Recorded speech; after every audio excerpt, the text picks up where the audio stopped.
Okay, I think That even work. That's not even working, is it? no. What And is for it? some reason, that's not picking up at all. It was a timpani drum roll. Oh, I told Troy I was trying to get a timpani drum roll to go, then da da da da da da. So for the it's none of it worked. It does not work at all. It's better that it didn't work. Yeah. oh, well, good thing is it looks like it's a recording, and so we're gonna crack right into it's 2025, and we're doing a wrap up of 2024's OMIO picks. Is that what the OMIES are? The OMIES are it's the year in review. The 2024 OMIES. Ba-da-da-da-da-da. Da-da-da-da-da-da-da-da. All right, so I'm going to give you a little bit of statistics and some Okay. Ooh. information about the movies that we saw in 2024. We experienced this together. Let's take a look back at the year that was I 2024. I'm surprised we did 9 movies. I originally We did. when I pitched this, I was like, oh, you guys have seen Just way two. more new movies than I have. That's right. Maybe you guys want to talk about something more current on this because it's just us chatting, so it's fun. But to go back and do something with just 9 movies, I'm very much intrigued, as I know Jeremy is too. So That's more than I thought there was. I thought there was like yeah, 5. yeah, me too, me too. So I yeah. tell you, it was interesting going back and getting some statistics on our good friends, the 9 movies we saw the past year. Um, so just a quick thing. The newest movie that we saw last was the Let's. Ooh, 1990. ooh. I was gonna guess. Nope, Sorry. sorry, No, no, that's go my go fault. play. No, no, please. It was 1990s Die Hard 2. Die Harder, as Troy put on the on That the name of the episode. that checks out. I would have forgotten that, I think, already. Wow. Yeah. Okay. Okay. Next closest was the Blob in 1988. I Okay. forgot about that too. That's wild that those movies are only like what, 4 years apart? Is that right? 5 That's years right. apart? No, They two. feel They're a lot 2 years more apart. they feel like there's a lot larger gap between them. Yeah. Yeah, Yeah. very true. I did not get any information. Now, this is all coming from Wikipedia, but the box office information of all of our 9 movies combined, Uh huh. minus Assault on Precinct 13, because it didn't have any information, $741 million combined. Box office. Can you, yeah, box office? Can you guess the number one? Ooh. Die Hard 2. Number two is correct. Can you Yeah. guess Yeah. the number two, which was very, very close? Oh man. I'd probably say 3 adjusted for million off. inflation? No, not adjusted for inflation, but it's 3 Probably million Saturday Night off. Fever then. Nailed it. Oh, I was gonna say like Butch Cassidy because they were big stars, but That's that was an old movie. because I'll bet adjusted for inflation, Butch Cassidy may have been who better. who knows how it did at the box? But I forgot Saturday Night Fever was a big hit. Yeah, I'm Butch just Cassidy was about half as much. It was about $100 million. okay. To bring it to our future episode, all these movies combined made less than Indiana Jones and the Kingdom of the Crystal Skull. So just think about that. Wow. No The one even movie. likes that movie. Well, we'll get to that next episode. That movie made $785 million at the box I office. mean, I saw it in the theater. In what year? So 2008. Okay. Okay. So just Okay. just before like the Marvel and Jurassic Park started like breaking billions. I mean, you're 2008, so you got your Dark Knight came out. You've Mm, got Iron Man. Was that 2008 or 2005? I forget. It was around that time. So yeah, it mm. hadn't exploded as much as it had. It hadn't become the norm, but it was definitely Iron big. 'Cause I Man's think 2008, by the way. Oh, is it? Okay, good. Because I was Wow. thinking Avengers was Wow. 2012. Um, Out of all the movies we watched, not that we compare ourselves to other award shows, but there were 18 nominations for Academy Awards, and there were 11 wins, Oh, which is a good ratio. Uh, you may or may not be surprised to find that only 3 movies actually got nominations. I was gonna say, like, does that mean that a certain movie got more than one? Like, yes, absolutely. There was definitely one movie got more than half and got more than half of the wins. Patton? Patton Oh, was the yeah. one. Yeah, Not Warriors. No, the Warriors did not get any. Best costume design.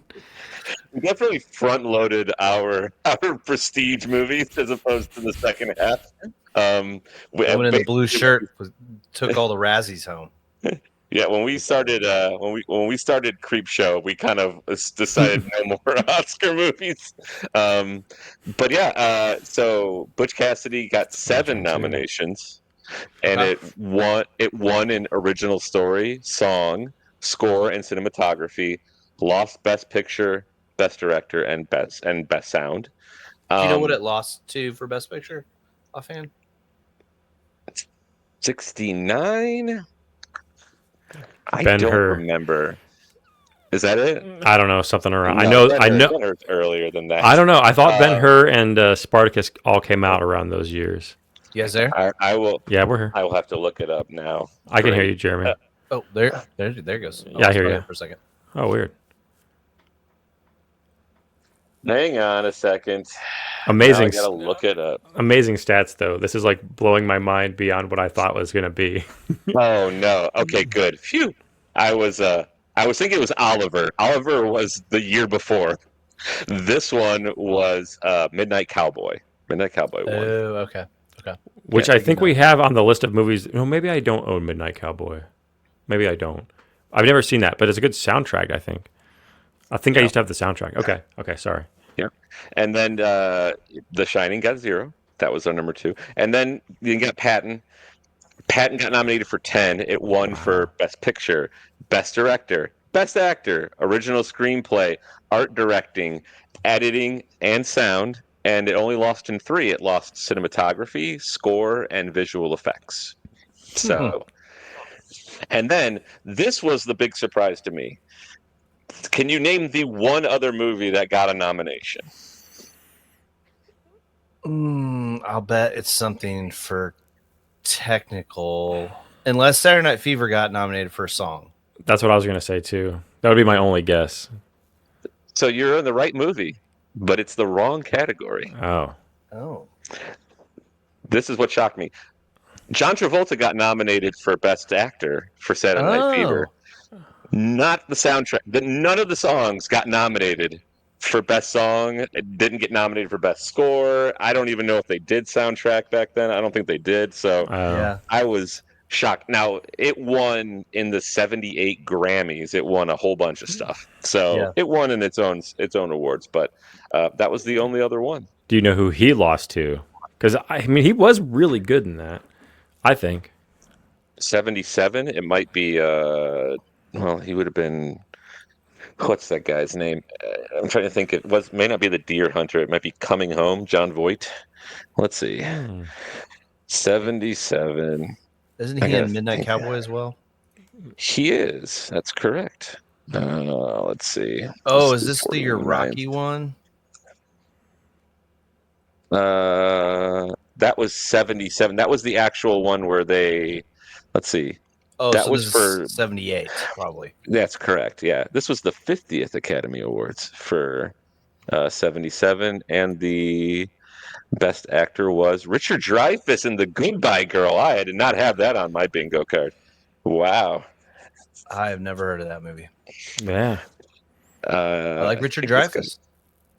What was the movie that I mixed up that he was in? Jaws. American Graffiti. Oh, that's right. He was great in that Dustin Hoffman. Dustin Hoffman was in. Richard Dreyfuss was in American Graffiti. Okay, that's basically all I have. Here's one more. No. Before we get to the OMIES, one more thing.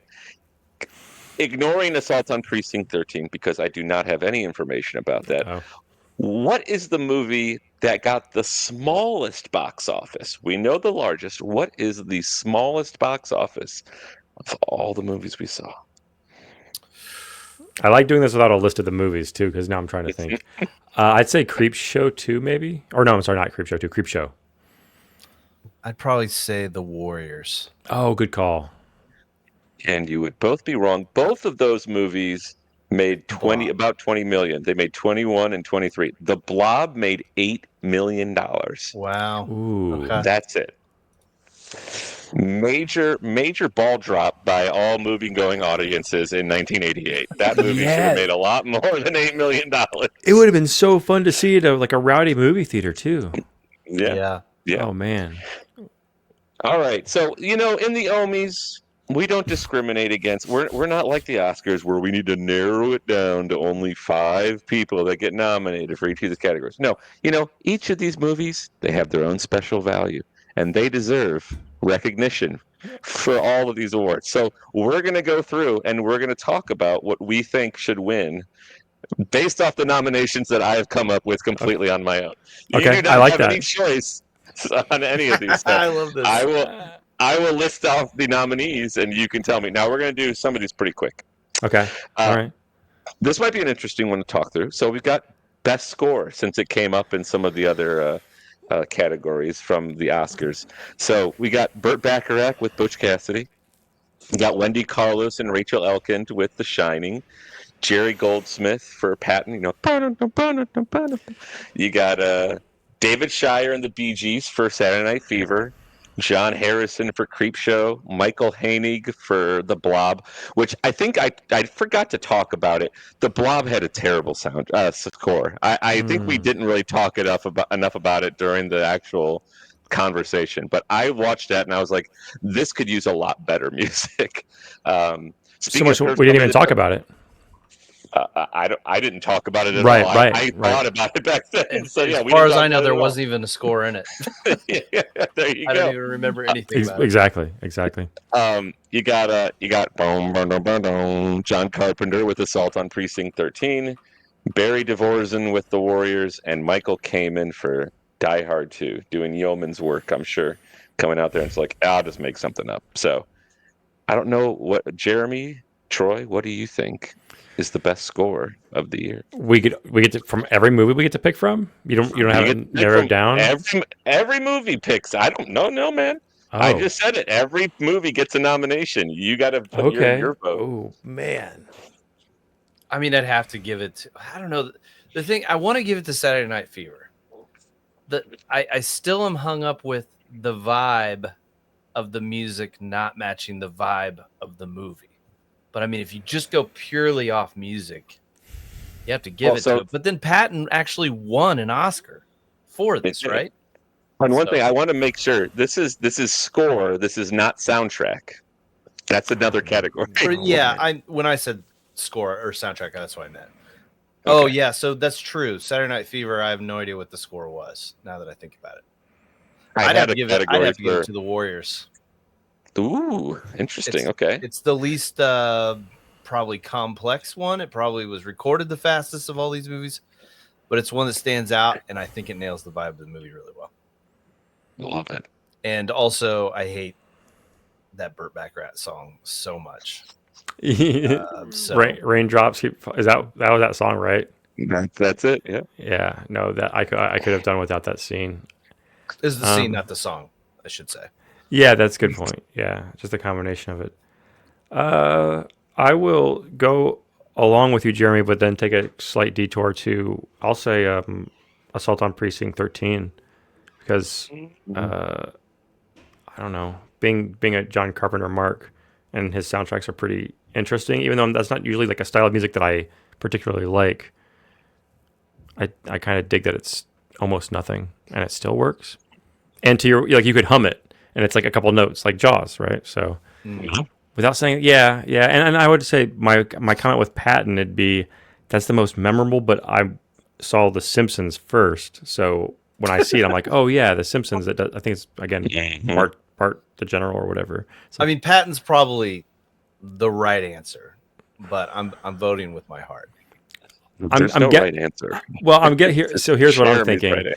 Well, that's what I'm guessing down the line there I might be able to pitch Pat Nabone or someone else for a different award. So yeah, I'll stick with my Assault on Precinct 13. I'm just trying to make sure that we don't get hit too hard on our socials Oh, sure. for a bad take. Yeah, right. Texas listeners. I'm going to give us a thumb down for sure. All righty. I like it. All right. My vote, I was kind of torn. I'm going to just throw another one out there. I liked the Shining score. Okay. I'm not a super big fan of the Shining, as we know from the review, but I do like the general music. I think it definitely adds some creepiness to it, and I like Wendy Carlos, and I don't know who Rachel Elkind is, but Kubrick worked with Wendy Carlos on a couple of other things, and I like the music that she comes up with. So yeah, Burt Bacharach, he's not getting anything from me. But yeah, no, I liked I did not expect the Warriors, so I love that. This is why we have these conversations. So Why they play the games. Yep, that's exactly right. I was going to do best soundtrack, but I think we all pretty much would say Saturday Night Fever. So I'm going to move on. And now we've only got the big awards, folks, because we don't do best makeup. We don't do any of that other stuff. Like, I don't have the time to go through all that crap. So best actor, we're going to start with the big one. Best actor. So the nominees are... Okay, right. For Butch Cassidy, we've got Paul Newman or Robert Redford. You can do them both together. Take your pick. Clearly, Jack Nicholson in The Shining. We've got George C. Scott in Patton. We've got John Travolta in Saturday Night Fever. For Creepshow, I nominated Leslie Nielsen because you got a lot of people you can choose from, but Leslie Nielsen. You got Brian Fleck, Kevin Dillon in The Blob. In Assault on Precinct 13, I gave it to Napoleon Wilson, the prisoner dude. Darwin Jostin is his name, so we're gonna give him his flowers. For the Warriors, I picked Michael Beck as Swan, and then of course Bruce Willis in Die Hard 2. Man, so what? We had some, man. There's some good choices. Between Kevin Dillon and Leslie Nielsen, I don't know if I can decide. This is another one where it's like there's some in seriousness. There's like some fun performances, and then there's like some actually legit really good ones. You don't have to, and you know what? This is not like I have to think about like my legacy and how I'm voting for people. Like none of that crap matters, right? You vote for your favorite performance for an actor in a lead role, and it's go for it. It's the OMIES. I'm saying Leslie Nielsen. I'm stealing it first because I only knew him from the comedies and seeing him. I mean, obviously it's many years past, so I'm not obviously afraid of him, but it was creepy enough. It worked, and to your point, Matt Jones, it was fun. And it's your rules. We can pick whoever we want, so I'm picking that. Whoever you want, man. Everyone else I expected to have their performances, but I was not expecting a bad guy, Leslie Nielsen. Good point. Yeah, I'm gonna go with I gotta go with Bruce Willis. Okay. Partially because I don't know if you guys heard he's got some sort of deteriorating situation. Yeah. We probably talked about it. I can't remember if we did, but. I don't know. It may have been an after show conversation. Yeah, I'm really bummed about it though. I mean, his performances really the first 3 Die Hards are all pretty good, and it like makes me sad. It's kind of like what we're gonna talk about a similar iconic performance in our next episode. It's it'll be recorded sometime in the future. But yeah, John McClane.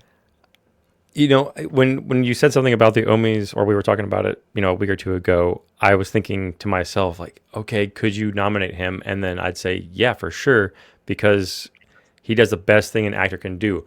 I forget it's Bruce Willis. Like, I'm really, for whatever it's worth, like, I'm thinking that's John McClane. Like, that's really how Bruce Willis acts. He just, like, melts into that persona so well. So kind of like what you say, like with wrestlers and their gimmick, right? It's like he's just that like turned up a little bit, like he was feeling himself for that. Especially Die Hard 2, really good. So I could see you that had for sure. you had asked earlier if I was going to like narrow down like any of these Yeah, to like get to yeah. 5 or whatever. If I had, Bruce Willis probably would have made the cut. Looking Okay, I after like all it. those I love names, it. he probably would have made the cut. So there's no shame in that game. He's absolutely a viable option, I would say, Agreed. for a best Agreed. actor. I'm basic, so I went with George C. Scott. He was incredible as Pat, Okay. and I loved this.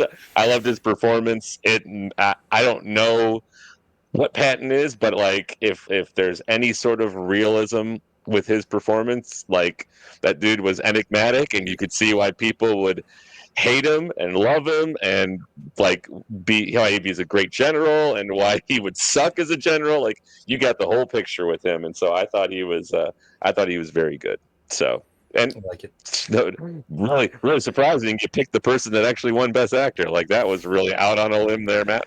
Well, Um, but I did like I say I don't know if I've ever watched the Oscars, unless maybe at like IU and someone had an Oscar party and then no one watched the Oscars anyway, or didn't after a while.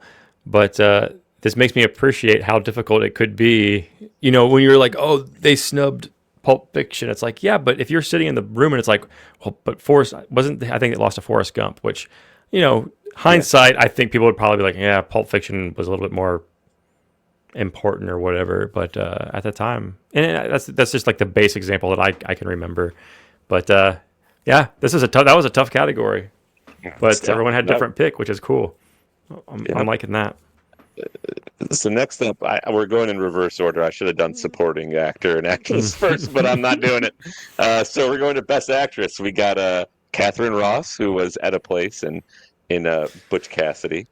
Got Ooh. Shelley Duvall, who was Wendy in Shining. There were no women that I could remember in Patton, so there's no women in the actress category. So for Saturday Night Fever, we've got Karen Lynn Gorney, who was Stephanie. She's the one that John Travolta ends up dancing with, and she's the one who's trying to get out of there, and he like kind of rapes her and whatever. For Creep Show, I chose Vivica Lindfors, who played Aunt Bedelia. She is the drunk who killed her dad because he wanted Kate, and then she got drunk on his gravesite, and she died. So there's that. For the Blob, I've got Shawnee Smith, who played Meg.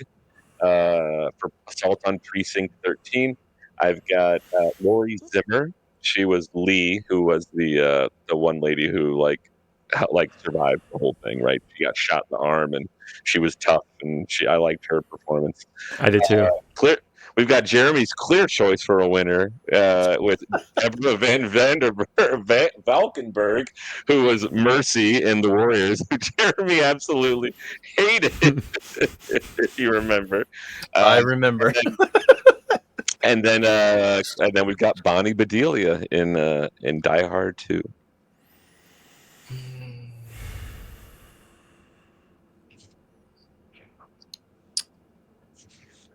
I think we need to try and figure out if we can get some better lead actress movies in the next cycle of in 2025. It started out stronger and it ended not so strong because when you said the category, I was like, oh man, is this going to show our true colors of like all we watch is like old dude flicks?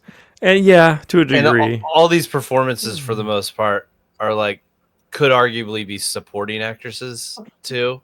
So you probably really have to dig into the Shelley Duvall. yeah. And what's her name from Saturday Night Fever is probably lead actress. Yeah. Yes.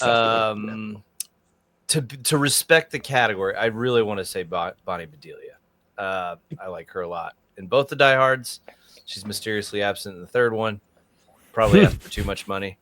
She's on the she's on the phone at the very end or something like that. Like her voice, like because Samuel Jackson gives him a quarter to call or something. But yeah, your point, she's not physically there, which means something happened, or they just wrote her out like we don't need her anymore. Yeah, it's too much trouble. We had to have all these plane scenes with her in the second one. That was a huge hassle. Let's not do that again. I'd go Shelley Duvall. R.I.P. Passed away in 2024, right? Or 2023. It's just this past year, right? I think it was. That's why we watched the movie, I think, or why we were originally talking about it. Yeah. I've got dates for all of our in my notes. I didn't start doing dates until the Warriors, so I don't know what the dates are. But yeah, I'd go Shelley Duvall. Okay. Iconic performance. I couldn't agree more, but I will go just because I forgot about it. But really, thinking back, do like the performance of the woman from Butch Cassidy, which might have been the first movie we watched. Where I mean, like she like I don't know, I mean, like I remember her character being pretty good, strong, and then she eventually decided to leave. She's like, "I'm sorry, I'm not going to watch you get killed. Like I'll go with you and help you rob banks, even just to be a part of this, but I got to take off." And it was like, wow, that actually happened. So I think that's, if I'm remembering correctly. So yeah, that was pretty good, pretty good. Although to your point, whoever said it, yeah, dude, not a lead actress at all. Like definitely supporting role. So. But yeah, I forgot we even watched that movie. We'll have to do Sophie's Choice next or something. Yeah, like a really bombastic lead actress performance. Thelma and Louise. I've never seen that, but I think it's Brad Pitt's first movie. That are cool. I really wanted to do the Assault on Precinct 13 lady, but I'm going with Shelley Duvall. Shelley Duvall's pretty easy answer. But I like is that the first pick so far that like even two of us picked the same person? I do believe it is. Yes. But I'm glad you brought her up too, Matt Jones, though, because I think that might have been her first role or one of her few roles, and she was pretty good in that and played a pretty strong character in Assault on Precinct 13. So I liked her a lot. Sure, I liked her a lot too. So best supporting actor. This is where we get into some. The further down we go, the more fun the nominees become. So for best supporting actor, we've got Strother Martin, who played Garrus. If you remember who Garrus is, he is the grumpy guy who gets shot in Bolivia, who is trying to be like, you don't bring your guns going down the mountain. You do it going up the mountain because you don't have any money. That guy. Remember, we all finally remember him. Oh yeah, and then he got shot. For best supporting actor in The Shining, I got Danny Lloyd. It could have gone Scatman Crothers, but I thought Danny did a good job as the little kid with the red rum. I thought he was, especially early on, did a very good job. And then they kind of just went way. We talked about it at the review. They went way away from him. I thought a lot, and he just kind of was there. That the actor's name's Danny as well. I didn't realize that. It is, yeah. It is. For Patton, we've got Carl Malden, who played Omar Bradley. He's the one who's like the good general, kind of is like, I don't want to say like his good conscience, but he's the one who's kind of like pushes back a little bit on Patton. We've got for Saturday Night Fever. There are a lot of good options. I picked Barry Miller, who played Bobby. He was the kid who fell off the bridge. I was like, a good supporting role. He tries to figure out if he can he knocked up his girlfriend and what he's going to do about it. For Creepshow, a lot of other good choices. I nominated Stephen King for his one man role in the whatever that dude's name was, Geordie something or other. For the Blob, another one where you could have a couple of them. I picked the Paul kid. He was the wide receiver who then gets like blobbed right away early on. Oh yeah. I like because he's definitely the I don't want to say like the rug pull, but he's the one. He's kind of like the Samuel L. Jackson in the Deep Blue Sea. You think he's the one that's going to be the one that saves the day? No, he gets nixed like real early on. So that's not it. For Assault on Precinct 13, I had Austin Stoker, who played the Lieutenant Bishop. This is kind of like the Samuel L. John Travolta thing in Pulp Fiction, where like either one of those two could be best actor or best supporting actor. I just had to pick one, and so I was like, I like Napoleon Wilson a little bit better, so I'll put him as the lead, and I have Austin Stoker as the supporting. For the Warriors, I had Roger Hill as Cyrus. I mean, he's the one who's like, "Can you dig it?" And like, if you're talking about supporting role, He's in there for a very short amount of time. Big impact, right? Yep. Good Yeah, supporting good role. call. And then probably the audience favorite, good betting money. We've got for Die Hard 2, we've got Art Evans, who played Barnes, the engineer, who Jeremy thought was just absolutely riveting as an actor. His favorite. You didn't go with His favorite. Sipowicz? Well, that was I forgot I was going to say, like, you had Dennis Franz, you had some options there. You had Fred Dalton Thompson as the FAA guy. A lot of options. But I Lots of had to great stick with my supporting man. and obviously what's his face, the bad guy would have been a good one too. Yes. Yep. That's a good Yep. The performance. I bad can't guy remember would his have been name. a good. No, I don't remember his name either. It wasn't Robert Patrick. That was not that was the year before Terminator 2. And apparently John Leguizamo. I think we talked about it. John Leguizamo was one of the henchmen as well. Yeah. Oh, yeah. The random henchman. It's William William Atherton is that's another potential nominee. Could have been him. Yep. Carl could have got a Reginald Bell Johnson for his cameo appearance. It's William Sadler. That's bad guys. There you go. But yeah, no, I went with wherever I can, I tried to give Jeremy a little bit of needling. So Oh yeah. I put Oh the yeah. engineer. I thought his performance was just. I mean, I don't know if I'm gonna vote for him just to spite, but I could. It could be a spite vote. It'd be a spite vote. So some good options. I'd have to go with Cyrus and the Warriors. Not there you go. Sorry, whatever his real name is. All right, Roger Hill. Can I flip flop Napoleon to be supporting to give it to him since you chose him as lead, or is that against the rules? Because I mean I think he's really good too, the lieutenant, but I would say he's the lead, not the supporting. Okay. I'm going to say Troy switches Napoleon. Well, you said you like I couldn't decide to like flip it, so you just had to pick a choice. Because I want to give him a shout for that performance because I really like that Napoleon performance. Like I don't know who that guy is.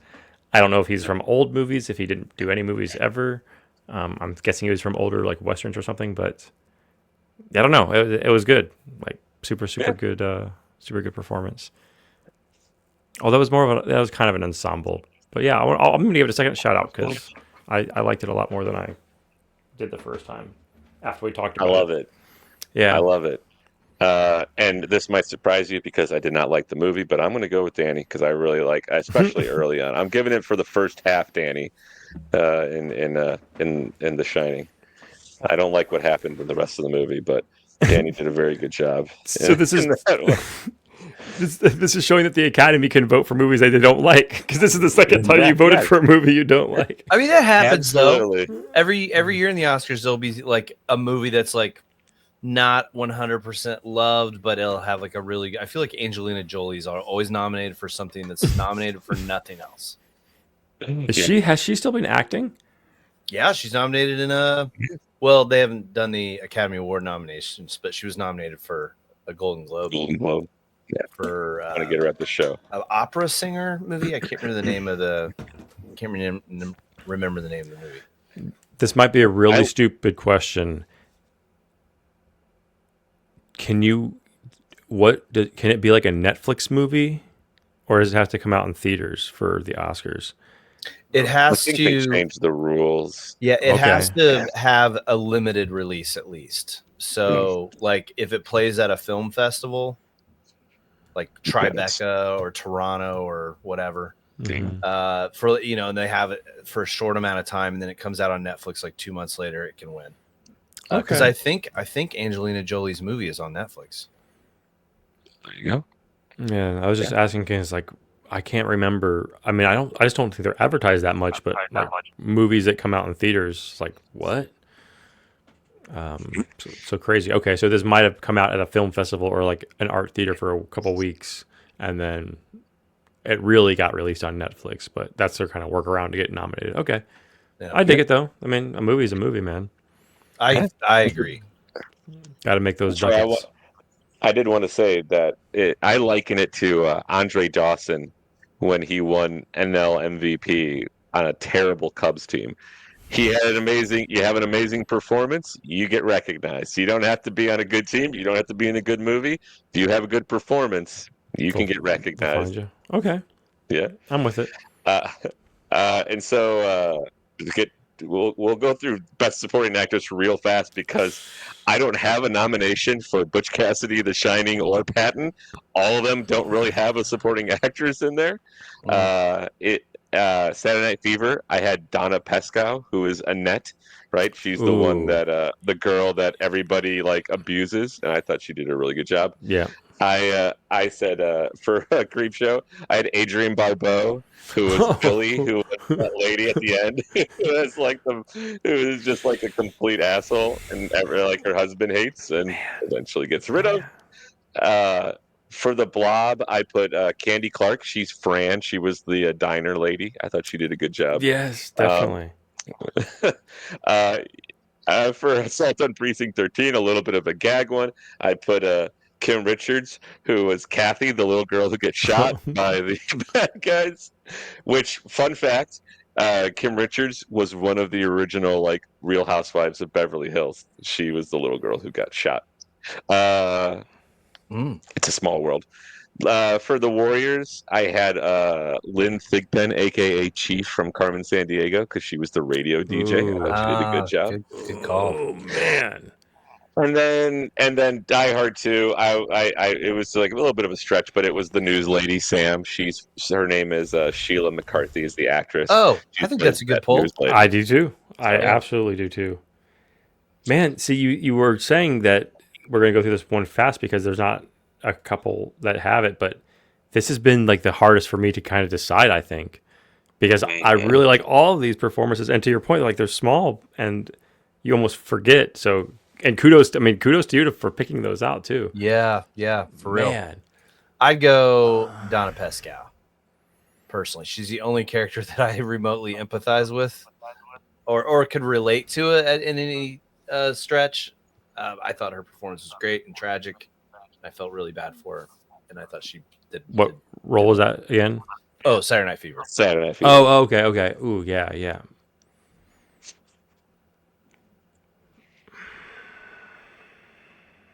I'm gonna echo Jeremy's. I have Saturday Night Fever as What my was the winner. one right after Saturday Night Fever? Adrienne Barbeau and Creepshow. What was after that? They were all so good. Fran, the diner lady, and She was really Blob. good too. She was really good. I'm gonna give it to Adrienne Barbeau because it's such a goofy ass thing. It seems like it was probably a lot of fun. And that was a George Romero movie, right? It was a Which is Romero weird because movie. she's usually with John Carpenter because I think they were dating or married for a while. I think. I believe you're correct. Yes. Yeah. I thought it was him or Kurt Russell, but I think Kurt Russell's married or was married to Goldie Hawn. I think they're either married or they're partner. They've been longtime partners. Okay. And not married. Okay, But you are interesting. correct. Okay, I'll go with Adrienne Barbeau because that was pretty funny performance. I like it. All right, we're down to the last two. Okay, Best all right. director. Best director. We got George Roy Hill for Butch Cassidy. We've got Stanley Kubrick for The Shining. Franklin J. Schaffner for Patton. John Badham for Saturday Night Fever. George Romero, the aforementioned, for Creepshow. Chuck Russell for The Blob. John Carpenter for Assault on Precinct 13. Walter Hill for The Warriors. And Rennie Harlan for Die Hard 2. Rennie Harlan. I remember when that was like, you want a good action movie, you get Rennie Harlan. Yeah. I probably have to go Kubrick. I feel like that movie is such a unique vision. I don't know, some of these other movies could have been directed by virtually anybody. I don't know that there's anything special about the direction in The Blob. I don't know. There's some pretty awesome come at the camera moments. But yeah, I gotta go Kubrick. I like it. I'm going Romero for Nice. Creepshow. because it's not like his. It's like Dawn of the Dead is one of my favorite movies. It might be my favorite movie of all time, and it's so different from his boring ass normal. Just using like the normal like fluorescent kind of light stuff. There's like splashes of color and all this like weird like music stings and stuff. So yeah, I'll give it to him. But yeah, probably Stanley Kubrick should be the one. I don't know what the last category is, but for sets, I'd be like, I didn't even know that was not a real hotel. So That's a good one. uh, So I actually, I'm kind of lumping in. I'm cheating a little bit since I didn't do like best screenplay or anything like that. I'm actually going to give it to Chuck Russell for The Blob, simply because I think that he did a good job of like I had never seen the original The Blob, but like to me the idea of like, oh no, a blob is coming and it's like it's attacking people could have been very silly. But I think that he and I think it was Frank Darabont who helped write the script on this. I think they worked together to really make a movie that like kept you interested. You cared about all the characters. Like you didn't really hate anybody until like you got the sleazy kid, like the teenage kid that was like sleazy. Like you kind of just didn't like him. That's why he got killed. But like the bad guys are like the government people. Like I thought they did a really good job of making that an interesting movie, which could have been just like a really dumb like horror movie. It did not deserve $8 million. People get out there and see the Blob, 1988. Really. yeah, that is crazy. And in that context, dude, absolutely. Like thinking of, I always forget like directors might not have this like brilliant vision from scratch that they created and pitched, like unless this was his movie, you said. But yeah, can you make a blob movie like serious and scary and relevant in like what 80? What did we say that was 85, 6, 7, 8? 88. It was 88. Yeah. Okay. Yeah. Cool pull for that. I see the point and agree for sure. I cheated because I gave it to him because he did a good screenplay too. Oh, So I like it. I like it. a little bit of cheating. All right, and then the last category, gentlemen, best picture. What was your best picture of the 9 movies that we saw? how did I not realize that went by or that didn't go by yet? You might have sold me, Ramja. I might have to say The Blob. Woo! In terms Nice. of like looking back, also like this is the OMIES. So we're reflecting on our time together. Three bros talking about movies on a very popular YouTube channel. We have 5 I subscribers. had a lot of fun watching that movie, and I had just as much fun talking about it as well. It's a really fun movie. So, and honestly, like looking back, I probably had at least 1 or 2 gripes, like legitimate gripes about everything that we watched. And I don't really remember having a problem with any. I mean, there's some silly moments, but like that's kind of what you expect from The Blob and in like that era of R-rated horror sci-fi kind of movie. So yeah, I gotta give it to The Blob. Man. Right. I don't know, man. I've got to think for a second. I think I would have said Patton if I didn't watch it like twice to do the review, and it's I remember it's a pretty long ass movie. Oh yeah. It's pretty long. With a lot of explosions at times, and he's a very intense character. But like, what I was most impressed with, I think that I wasn't really expecting or having really knowing anything about how the movie was going to be or what the hell the movie was going to be about. Like, it's about this like one specific character, right? So I'd probably say that because it's the OMIES, and I can pick whatever the hell I want. Absolutely. You absolutely can.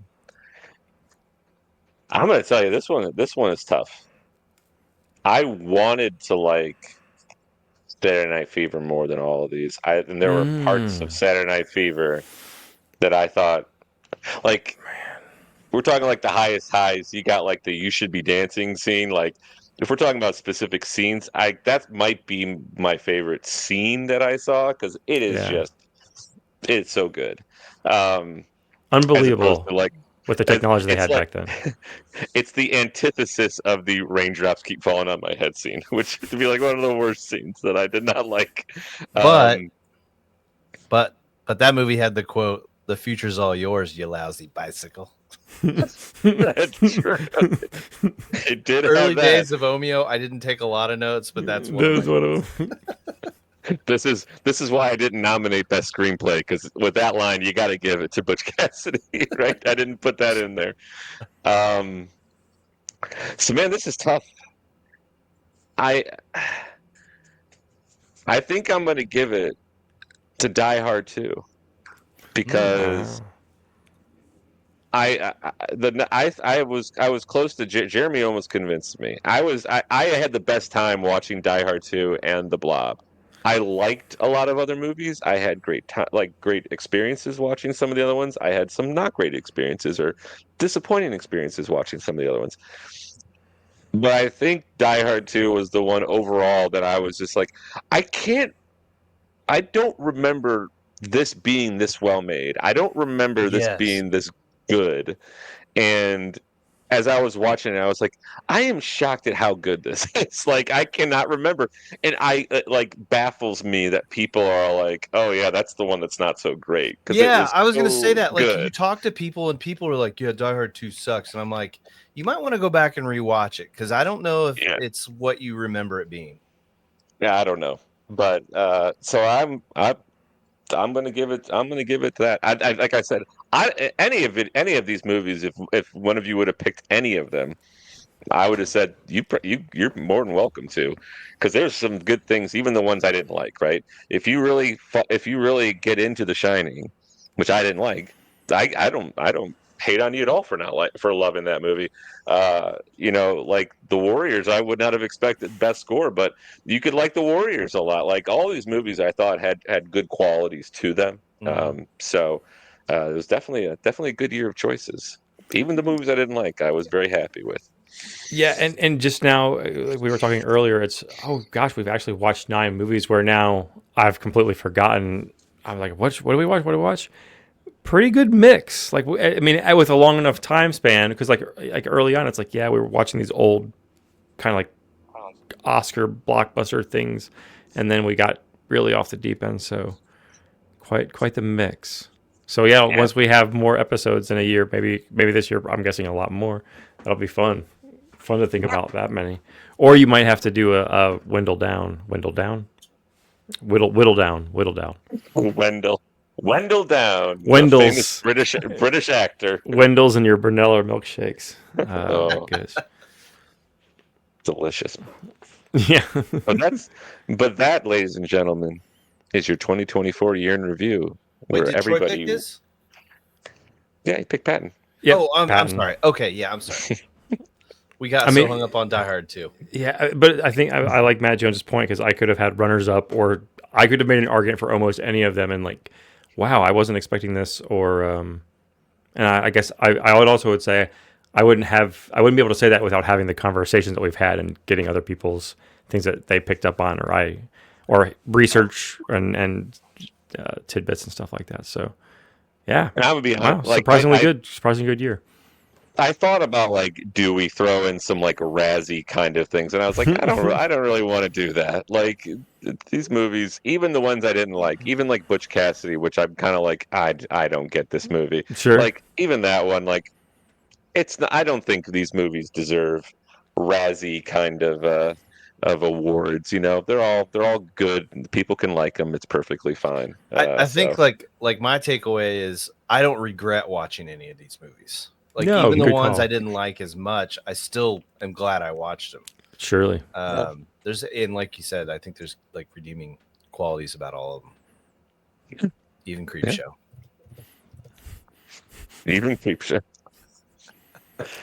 I'd say Creepshow too. That one is not as redeeming. No.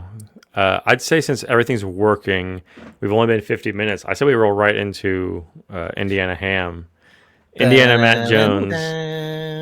Which I was gonna say You could have named one of your kids Indiana. Did that ever even cross your We mind? named the dog Indiana. Well, I know, but did that ever cross your mind? No, I did consider, like, for a short period of time, I was like, should we name our kid Henry? And I was like, I don't really want to call our kid Henry. That's really pushing it. Like, that's pushing it. So, But and you then- what? and also, But like, you would call him we call him Indiana. Hank. Well, yeah, then that's or Indy. We just call him Indy. Yep. But that would be yeah. I didn't want to. I don't want to have a kid with like three. You want to do like a single. Single or two. Like I didn't want to do. Sorry, Jeremy. I didn't want to do 3-syllable names. That's just too many. That's too many to remember. I mean, we got 2 kids. It's always like Ben, Nate. It's always like Snickers. It's like, damn it. So My sister's name's Jill, so my mom sometimes when she was really mad, she'd be like, Jeremy.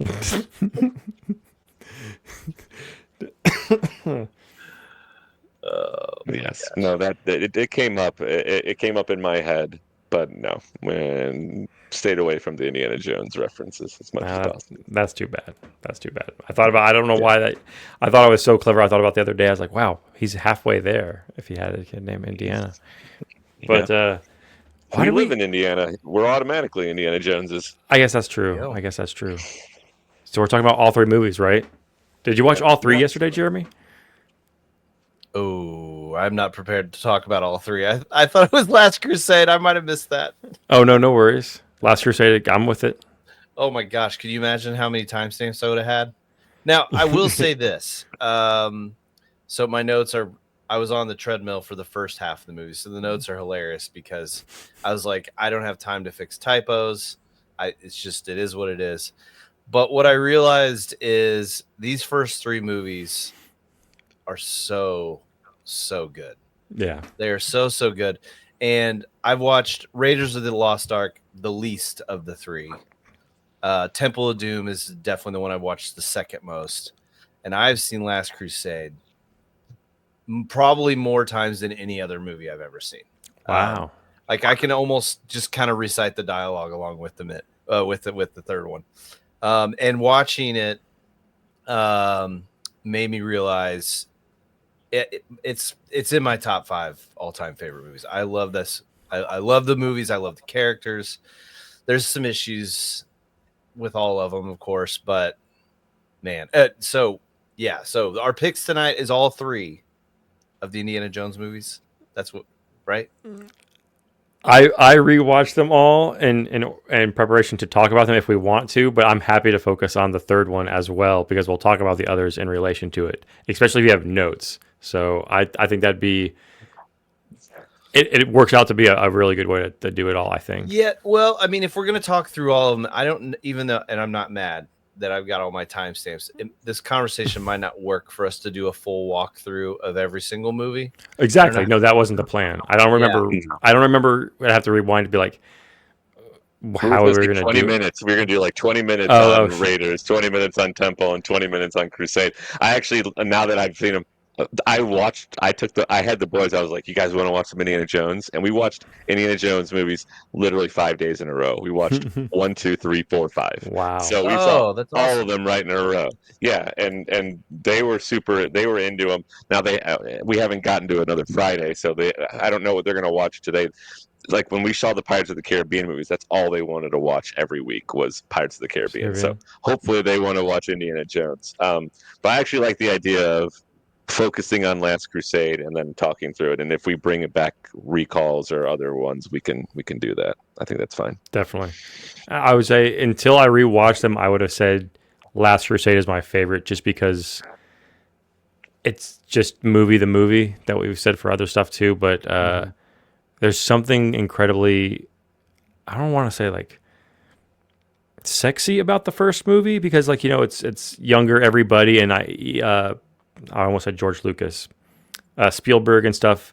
So there's like an energy about it that rewatching it now as like a full, I was like, I don't know, this movie's kind of badass in a different way that I see now why people would argue for Raiders when I used to think like, I don't know, that movie's kind of, I don't like it because I liked Last Crusade so much. So Yeah, cool, cool. I know this one very, very well. Yeah, I like how, so Raiders is 81, Temple of Doom is 84, I think. Okay. Um, Temple of Doom, Yeah, yeah, 84, 84. and then I can tell you it's 84. yeah, and then Last Crusade. Sorry, I flipped over to the browser. I didn't see your face. It's a- Last Crusade 89. Like they're Okay, it's 8 years. it's like the trio of these is very representative of the 80s. I think it also out. I mean, they're not James Bond movies, but they kind of are similar in uh like thematic elements. There's a new bad guy. There's kind of a Bond girl in 100%. all of them. Um, Mhm. and they completely they out Bond. Um, the other thing that hits so hard for me is the entire adventure aspect. Like the Grail Diary in Last Crusade was like the coolest shit of all time for me as a kid. So I would have been 7, or 8, depending on when I saw it that year. And like I remember in my like making notebooks, like drawing like archaeological things and like walking around playing in the backyard with like a Grail diary. It's just they're just so cool. Um, Yeah.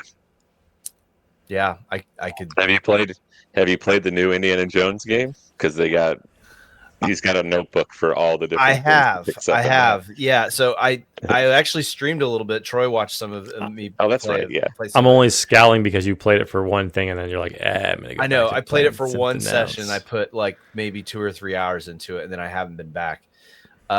It's great. I mean, it's like another Indiana Jones movie. It really is.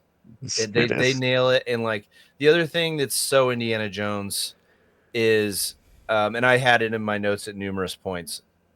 There's something about the sound design, specifically with the stunts. Obviously the punch sound, the gunshot sounds. There's like if you remember in Crusade early in the movie when they're on the boat, he's going after Coronado's cross, and the he jumps off the boat, and then this creaky thing falls down, and do you know that sound I'm talking about? It's in all the movies. Yeah. Yeah, Yeah. and there's just something about the kind of the sound stage or whatever that's chosen for, like, it's like there's continuity with the sound effects. I don't know how to else to describe it. And and then Probably got a lot of playing the same Foley. Yeah. yeah, Yeah. and then playing the new game. They have the punch Oh, yeah. sound. They have the gunshot sounds. It's yeah. It's really something special, and I don't think there's anything in the 2010s that can rival Indiana Jones. I don't, they've done it again in Crystal Skull, and I actually did. I don't know. I'm curious. Troy, have you seen Dial of Destiny or Crystal Skull? I saw Crystal Skull when it first came out, or maybe like the first year or two it came out on DVD. I think I rented it from the Carmel Library when I was living there. I've not seen the new one, and I didn't hate Crystal Skull, but I've never thought to like go back and revisit it, which I probably could now and be okay with it. But I think I'd rather, as I just watched these three, I'm like, no, that was a lot of fun. I think I'd rather just when I'm in the mood to watch an Indiana Jones movie at this point, just go back and Yeah, watch the. And I don't own it either, so they're comfort food for sure. Did you yeah. Rumja, having rewatched Crystal Skull, was it better on a rewatch? Because I haven't 100%. seen it since it came out. Yeah. I enjoyed watching it. I think I was more like Troy. I saw it at midnight the day that it came out. Mm. And I was very disappointed. And then once I got over, like, okay, I know this is not a great movie, and then I watched it again I think it was the next day or the day after with my parents, and I enjoyed more parts of it. And now and then I watched it with the boys, and I was like, man, there are lots of sections, especially earlier on, that I really liked. I liked I don't like a lot of the, like the one dude that's like a double agent, triple agent, or whatever. He keeps going back and forth as good guy, bad guy. But that opening scene is awesome. I love Nuke the Fridge. I love it. I think it's I have no problem with that. hilarious. I think it is awesome. I mean, there's things that are just as ridiculous in every one of the movies. So why is that one highlighted as the issue? I think the image of him looking at the atomic bomb thing is so cool.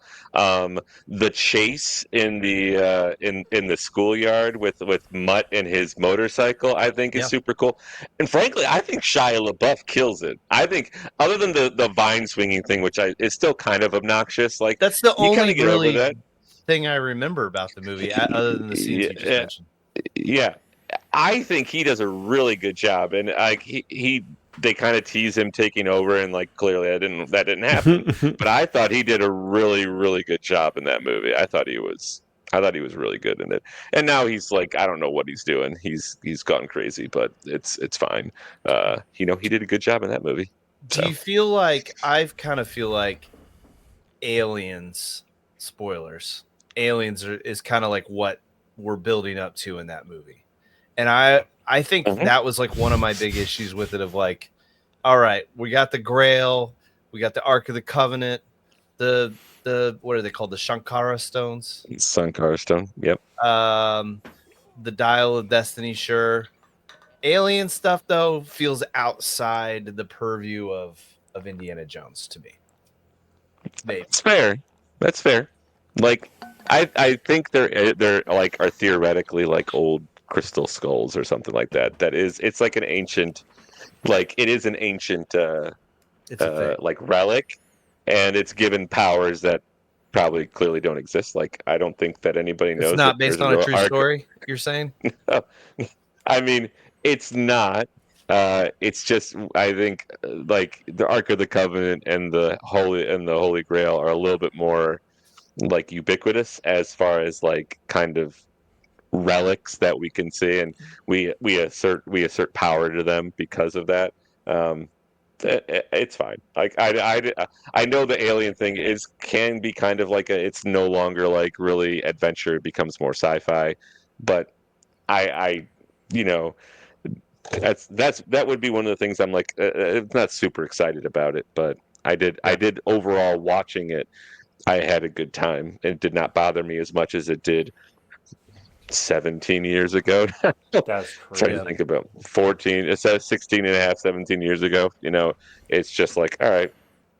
And then I watched Dial of Destiny, and I thought the opening was really awesome. The rest of the movie was a little bit, it was hit or miss. It was not, I mean, spoilers. We watched the first three, and I was like, man, those are good movies. Like, those are classic movies. I think every single one of them is a stone cold classic. And I am, I don't want to give too much of a preamble into this, which I've been rambling for a long time here.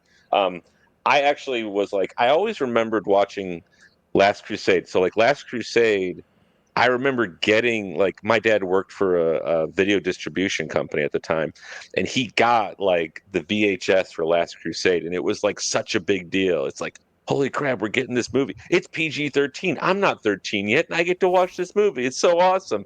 And like, so I have fond memories of the movie, but after I've seen all three of them, I like, for some reason in my head, I was like, I think Last Crusade's my least favorite. And so, I watched Raiders of the Lost Ark, loved it, watched Temple of Doom, loved it, had great times. So I went into Last Crusade, I'm like, let me see if I can remember why I didn't like this movie. And I watched it, and I was just like, I don't remember why I didn't like this movie. It's like it's there are bits of it that are like there are bits of it I'm not like as comparing them all together. Like I was like, well, I don't think the intro is as good as the intros on the first two movies, but it's not a bad intro. It's a good, enjoyable intro. With River Phoenix. River Phoenix. It's like the everybody complains about, oh, you got to explain everything about why things are the way they are. It's like, I don't care. It's enjoyable. It's fun. It's just not as like, I don't think it's as cool as well, clearly the golden idol and the, if only you spoke Covitos, like that one is so cool. And then the Hong Kong night, like the Shanghai nightclub, and that thing is just so freaking like wild. And the Anything Goes opening, which is like a musical from the 40s, like everything about. I love Temple of Doom the best. So clearly I love everything about that. But I think it's like, I like the fact that that has nothing to do with like anything. And, it's just like weird stuff. But I don't have any issues. Like, again, this is me like making minor gripes about things. Like we're really splitting hairs here. Like the intro to Last Crusade is still fun, and it's enjoyable. And yeah, overall, this movie, I was just like, why didn't I like this? Like, why is it's so hard? It's like, if you like everything, it's like you have to like rank them. It's really hard. You're really trying to find. It's just kind of like maybe a vibe thing. Like, it just doesn't Yeah. excite me as much. Well, But yeah. I love this yeah, movie. like It's really I think good. there's a lot of people who say they like Raiders the best because it's the first one. It set the stage. It's a little slower paced and a little more methodical. Um, the second one is kind of wildly different than the other two. It's kind of its own movie. It's got I don't know. I grew up loving Temple of Doom as my favorite too. And then like looking at contextually from the release dates, like we waited 5 years when there was only 2 years in between the first two, and kind of I think a lot of people went into that thinking this is probably the last one. And that's kind of like the culmination of like, how do we one up all the effects? I really like the intro to Last Crusade, because it flips it on its head. Young Indiana Jones. I'm sure a lot of people were like, where's this going? We get the origin of the whip. We get the origin of the hat. And I'm sure we'll talk about this, but when the music swells and Indy gets punched in the face on the boat and it's suddenly present day. Like I called him Johnny W throughout my notes. John Williams Oh, it's like a character within the movie or a setting within the movie. He is so good. And all the like, there's chase sequences in all the movie where like you could have a darker tone to the music and it would completely change the feeling of the scene. But there's always a kind of a funness about I don't know. I'm trying to think of a better word than funness, a whimsical nature maybe of some of these chase sequences. And then you've got little themes within the themes. Like there's always a theme that plays when it involves like whatever the treasure is. And then there's a theme. Sometimes there's a love interest theme. And then there's all right, it's getting real, like whatever the mysterious element of the movie is starting to be revealed. It's got a theme. And then there's the classic theme. That was like probably one of my biggest takeaways of just how I love these soundtracks so much and how iconic it is and how nuts it is to think John Williams not just has this credit, he has like 8 other super iconic credits. And then after that, he's still got a lot of other really respectable work that he's done over his career. And he's 90 effing 2. And I was looking it up and he hasn't ruled out it. He might do something else again. He said he might, he just did Dial of Destiny. What was that? Last year? That came out 20, was that 23 maybe? Yeah, I think it was 23. So he would have done that when he was 89 or maybe 90 or 88, who knows. But I mean, still, I just like, what an icon of history. And the fact that you've got John Williams, you've got George Lucas, you've got Harrison Ford and Steven Spielberg involved in this franchise, who are all like icons of Hollywood. It's pretty special, I think. Yeah. Troy, we have not allowed you to talk for a really long time. I'm oh sorry. no. I mean, that's like the sign of sign of quality. Like why we're gushing about these movies, because all these really talented people came together and made something that. I mean, I know that there's still like incredible movies coming out today, but for my older eyes, like the physical reality of like very, very, very few, I guess, visual effects in any of these, if any, really. just works on a different level. And it's like versus I don't know if movies that came out in 2022, if people 50 years later are going to be like, man, the soundtrack to John Wick 3 is like, wow, it really got me in the mood when John Wick was like sliding across the table and shooting people with those dual Berettas. Like, you know what I mean? It just elevated the movie. Like, maybe. I don't think so though, because things are just so fast now and loud and explosive. So, despite these movies being action movies, they take their time. Like, right in this. Well, I mean, we're jumping ahead. I know you have tons of time fuse, but like, they're on their way away from the Germans at one point in time in the little sidecar and the motorcycle. They stop to have a discussion, and so it slows down. You build characters and stuff, and I don't know. Yeah, we could talk about just scene by scene about how awesome they all are. So they feel real. They feel like lived in real spaces. Yeah. It's interesting too, the pacing of the movies is how different they are too. You know, Raiders it like really pays off when there's an action sequence. Like it's been built up for some time. And then you go all the way to Crusade, and that movie is relentless. It like doesn't stop, and it's 2.5 hours long. Yeah, I didn't remember it being that long. I was like, all right, I'm going to do an hour on the treadmill, and then I'll do an hour on the couch. And it was 11 o'clock when I got done, and so I'm like, I guess I'm going after midnight on this. But the fact that it never wears out its welcome either, because I mean, it's like the standard now is that movies are 2.5 hours long, and it's kind of like, can we get back to the days of shorter movies? But on the rare occasion, there are movies like this that earn that runtime, I think, because you don't realize that they're that long. Because it's to your point, you just said, like, it's set piece to set piece to set piece. It's they're on the train, like with the lines and stuff, which I think, I don't know if you mentioned, but it's also the origin of Harrison Ford's scar, because doesn't he have a real life scar? So like they try to put his real life scar into the movie when he whips himself. Catch that. That's cool. Yeah. I thought there was something else like that for the Star Wars, like Luke Skywalker cut himself on a motorcycle thing. Mark Hamill got into a car accident in between Star Wars and Empire Strikes Back, and so that's why they had the Wampa like whack him in the very beginning, and he gets that, like, he gets all bloodied up because of the Wampa attack. Yeah. Damn, I never heard that story either. Yeah, it's rewatching that. I was like, I knew there was some weird Star Wars thing where two different Star Wars actors had like permanent facial scars with unrelated things that they somehow worked into the movies, which I think is like a little bit absurd, but it's funny that it's out there. Like, yeah, that's what they did to like, is someone gonna be like, wait a minute, where did he get that scar? Do you remember, especially for Star Wars, people had seen Star Wars so many times that, like, you got babyface Mark Hamill, and then he's coming into this new movie, and he doesn't look as babyfaced anymore. He looks kind of like he's got some scars and such. People are gonna be like, what the hell happened to Luke Skywalker? So you had to like kind of retcon a justification for why he's doesn't look as baby-faced as he did in the first movie, I would say. I'm gonna have people, it was so ubiquitous, like, knew what he looked like because they'd seen him over and over and over again. Like, but here's the thing: like, knowing that fact from a factoid thing or something, I really can't see either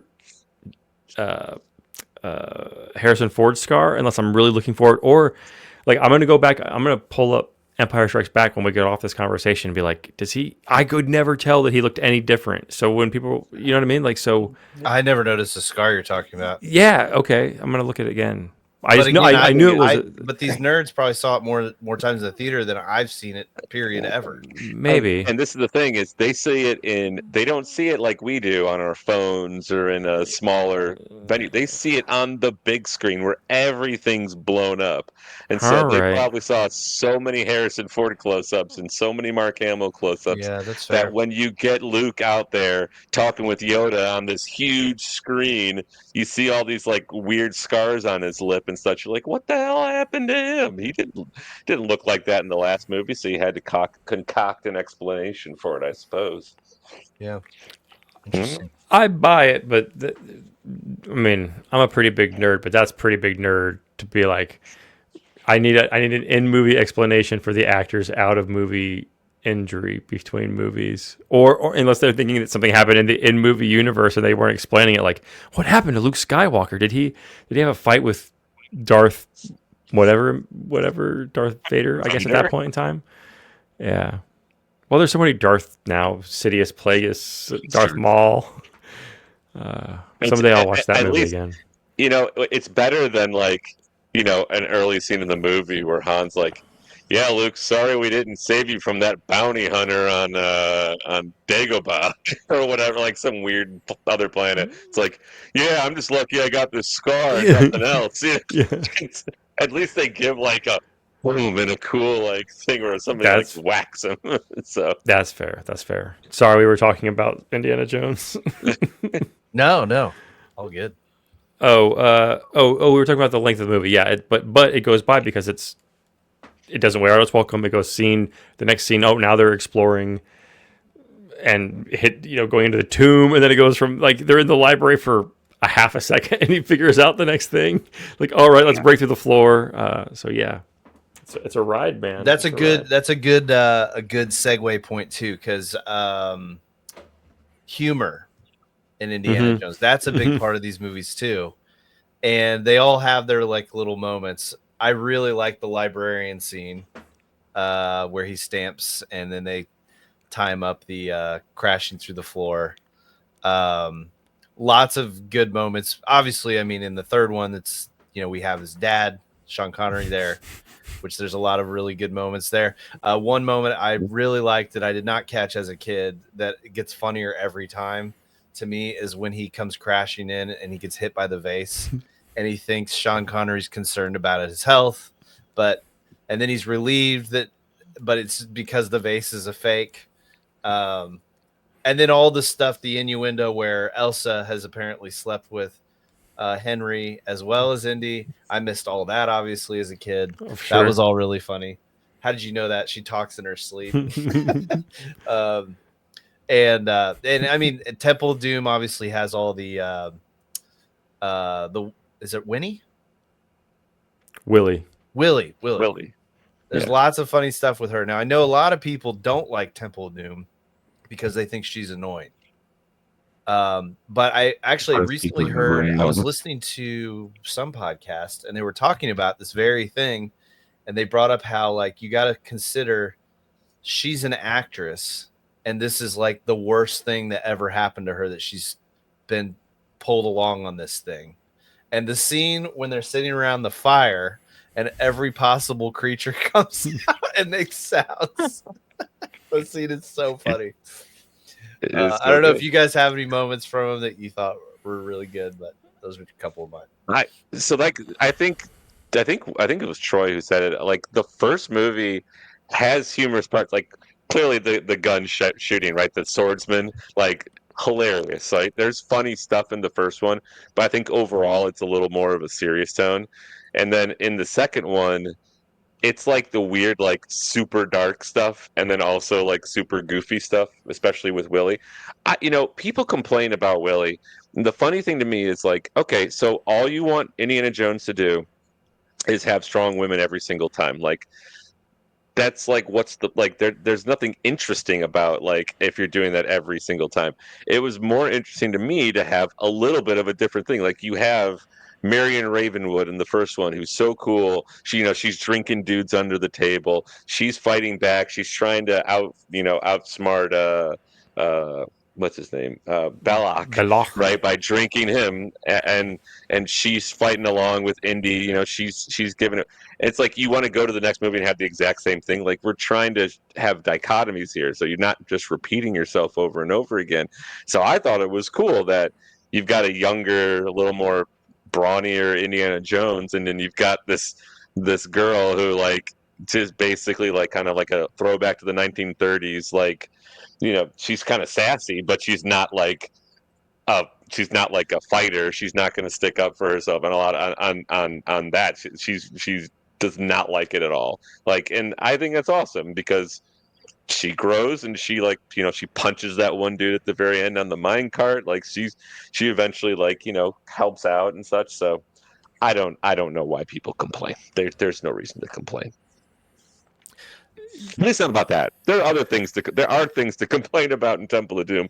Legit, like gripes. Be like, yeah, it's kind of a racist movie. It's like I can't argue with that. It is kind of It's racist in parts. 1984 though. Like, I mean, No, I know that's I'm not trying to give it a pass, but like, it's like we talked about that with Saturday Night Fever as well. Like when it takes place and the time in which it was made impacts it, and you can't hold it accountable in the aftermath of, and looking at it through today's scope. Like Short Round is definitely a racist character or portrayal, but then you like proceed through the movie like Indy has respect for this kid. He does heroic things. Like they don't make him.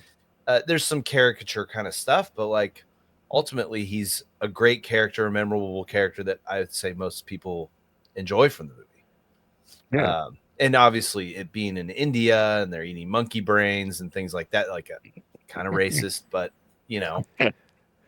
like the average American now probably knows India and it's a global player in trade, and like it's not this mysterious weird country that nobody knows about. Right. All this to say, I think you see more humor creeping in, and then like this one is extremely good. I think especially compared to the first two, and even like compared to the first one, this one is much goofier, much more light. And I think that was, I think I've seen like documentaries about like the making of these movies. I think it was an intentional thing because I think both Spielberg and Lucas are kind of like, boy, we went really dark on Temple of Doom. We probably should turn that down, turn the brightness up a little bit, and so the pendulum swings the other way, and goes very goofy on a lot of parts. Which, who cares? Like, it's fun. Like punching the dude and throwing him out the window for no ticket. Like, that's funny. Like, it's just it's good. Like most of Sean Connery stuff, very funny. So it's. The one thing that like I guess people could like, maybe take issue with is Marcus Brody in the first movie didn't seem like all that goofy of a character. He's Right, He's a yeah. total normal shit. goofball. And then he makes a complete bumbling idiot in this one. Like, okay, I can see There's that. so many good Marcus Brody moments, like like where Indy goes into the Marcus has got the map that's been removed from the Grail diary. Oh, he's gonna blend in. You'll never find him. He's got a 2-day head start, and then it cuts to him in that market. He's like, "Does anybody speak English?" Yes, yeah. And he immediately gets captured. Yeah. So I mean, that might be a gripe somebody's got, but like, Denholm Elliott seems to be having a good time, so like it's fine. I don't have any issue with it. Another one that I really like is how Indy is really excited when he takes out bad guys in funny ways, and Sean Connery is never impressed. And the best one is when he sticks the post in the spoke of the motorcycle, and he's kind of laughing. He looks at his dad, and his dad is like, he probably says intolerable. This is intolerable.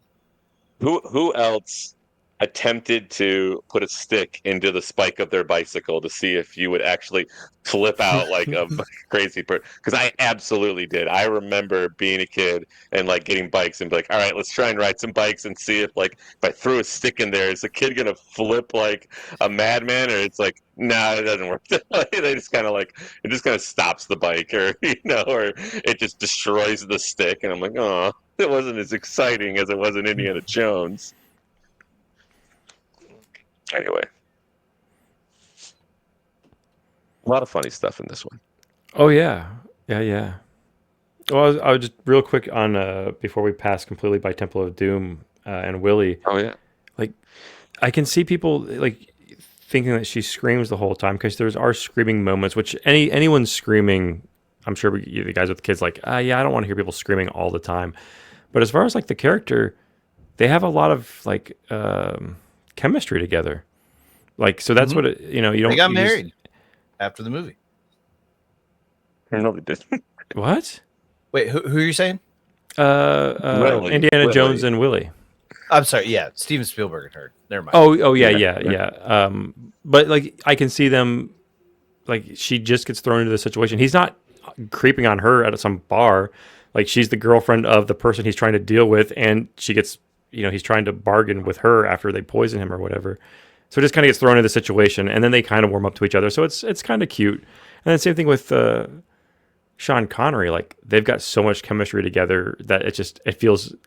Even though I think we probably talked about this on a podcast 30 years ago, but they're not that age different. Like he couldn't really be his father probably, like by age difference, but it works somehow so much.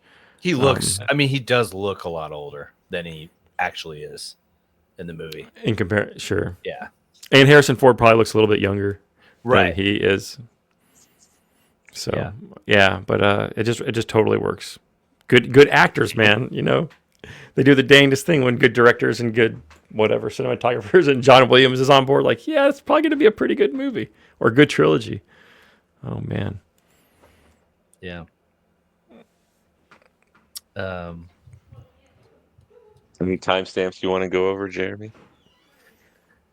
Well, I kind of feel like probably should gloss over some of these. Yeah. And I'm sorry, but this is a tie game right now. I was saying, I'm looking at it on ESPN. It's like this is like one of those instant classic games that's going on right now. Notre Dame and Penn State. What time's left? What There's quarter is it? 48 seconds left. It's tied 24-24.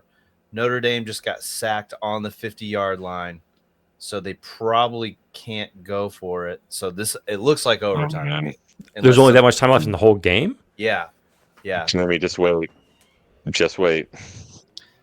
Oh no! Oh, wow, I'm behind. Oh, I forgot. behind. I rewound it. I rewound it earlier because I didn't see one of the scores.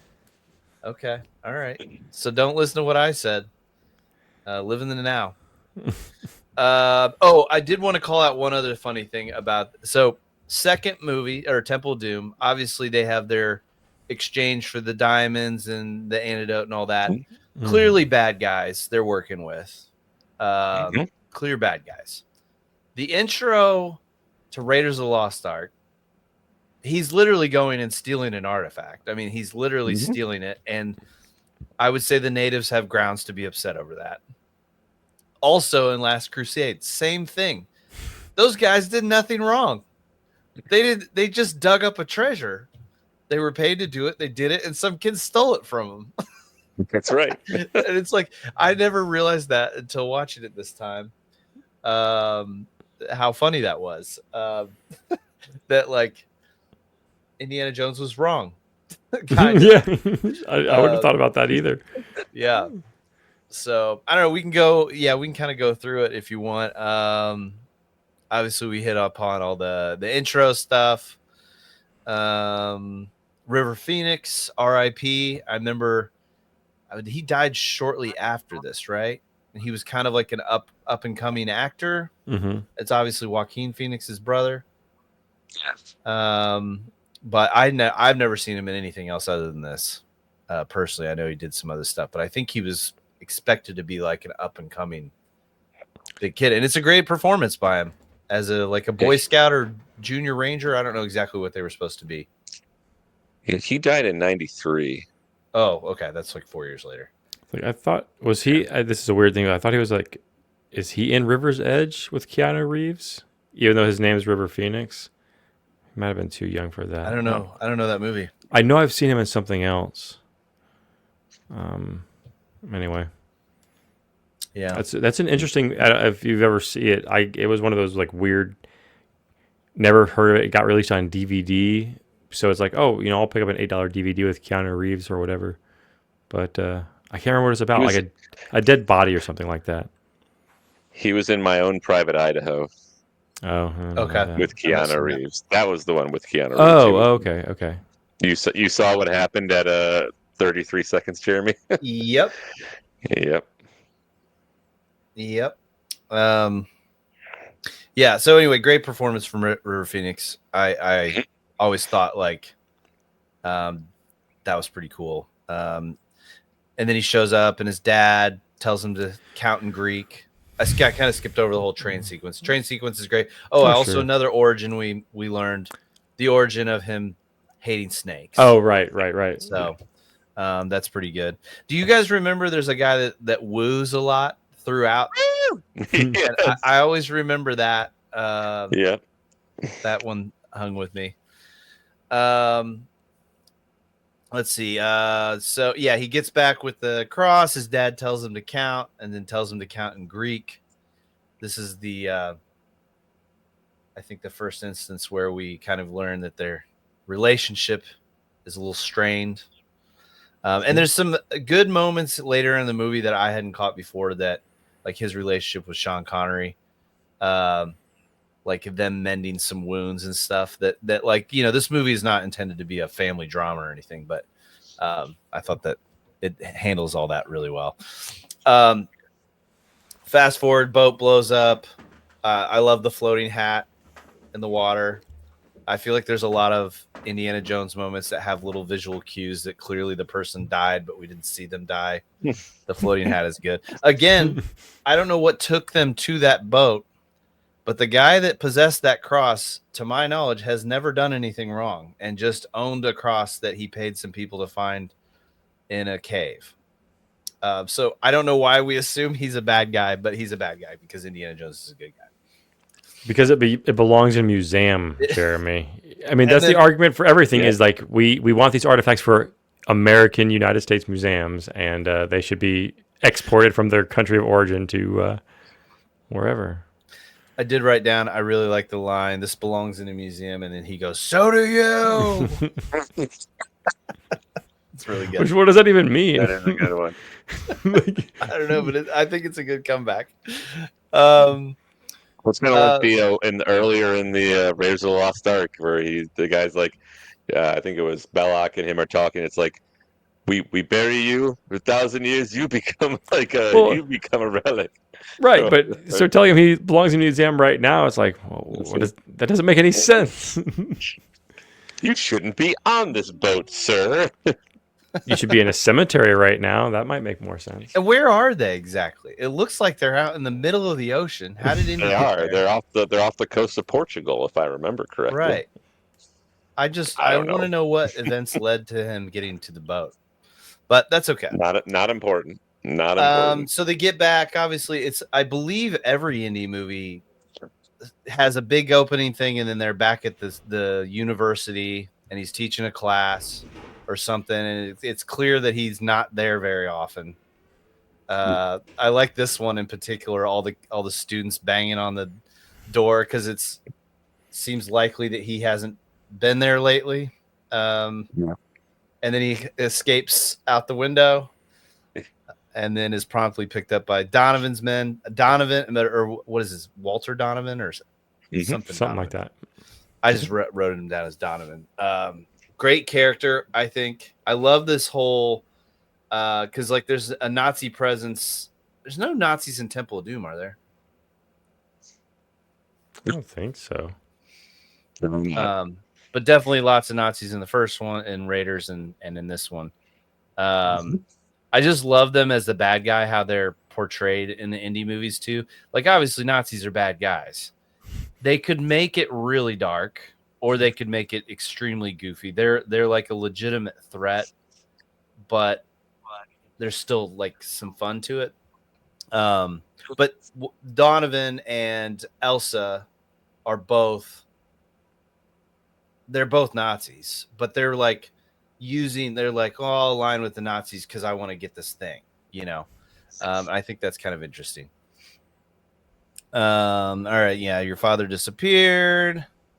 Go back to his house. The house has been ransacked.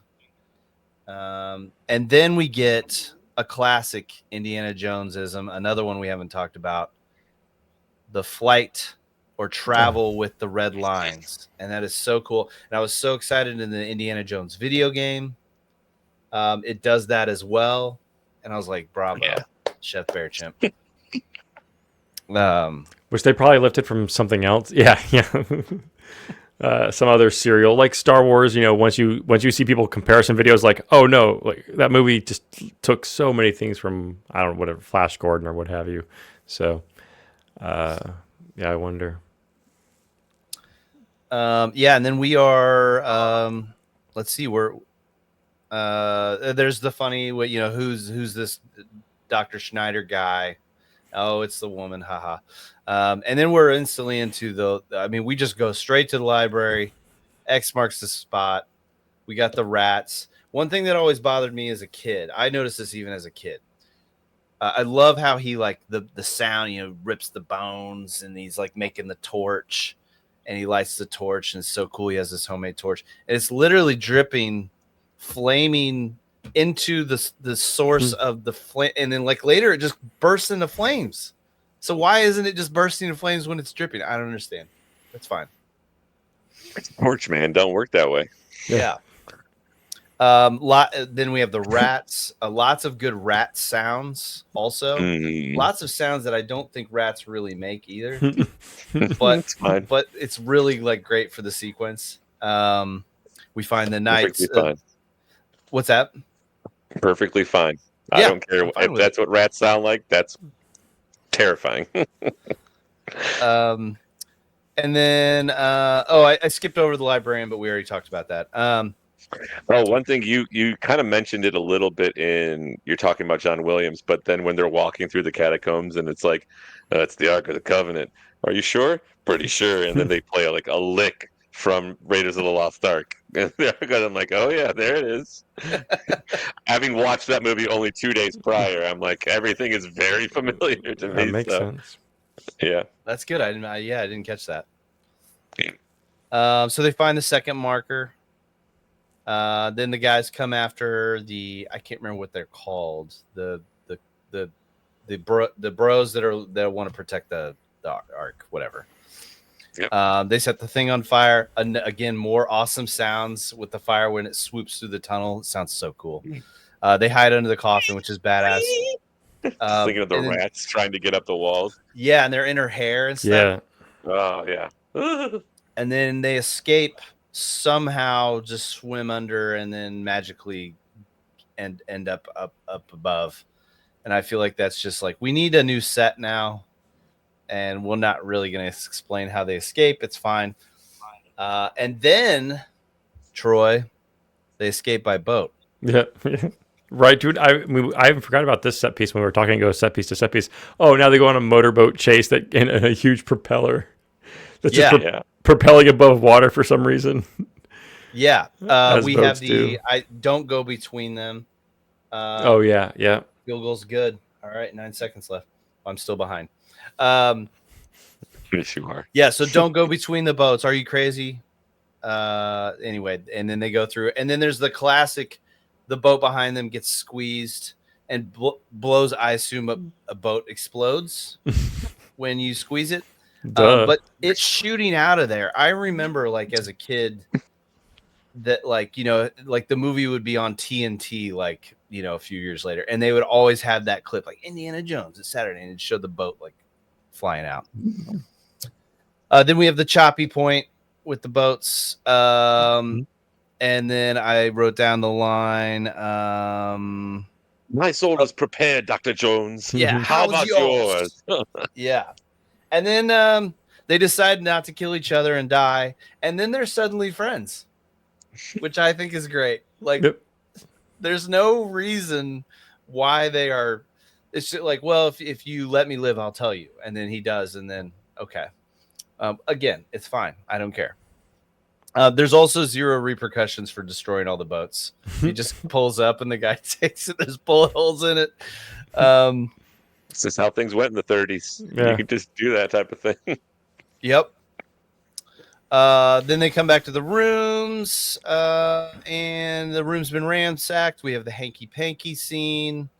I don't like fast women. Venice. I hate arrogant men. Venice, I wrote that down. And then we line travel to the castle of Grimald or whatever. Oh. And we have the if you're a Scottish lord, then I'm Mickey Mouse, and I wrote LOL. Because that scene is one of the goofy scenes that you're talking about, Rumja, where they trade hats, and then he just has an accent, and he's there to buy tapestries. Sure. Yeah. And then another thing that I love, classic Indiana Jones, it just happens to be a complete, full-fledged Nazi base. He's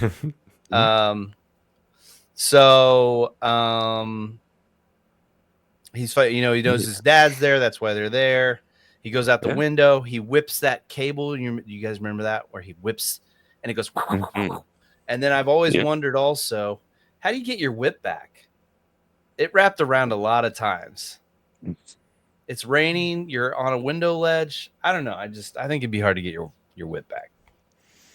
But I mean, I'm sure there's YouTube videos like, is it possible to actually do the whip Oh, stuff yeah. that Indiana Jones, like, can you really swing Oh, across God. a thing and support a grown man's weight? I'm guessing it's no, but you gosh darn better believe that I still believe it and believed it as a kid, and they make it look awfully darn good. So, but sorry, it's lateral mania right now.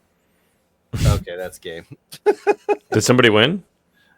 Yes, Notre Dame is advancing to the national championship game. Wow.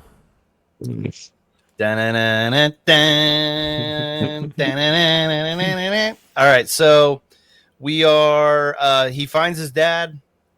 I talked about the vase sequence. He throws the vase on the ground. The Nazis come in, and he kills the Nazis. And Henry is aghast that he's like, look what you did. So funny. I can't believe what you did.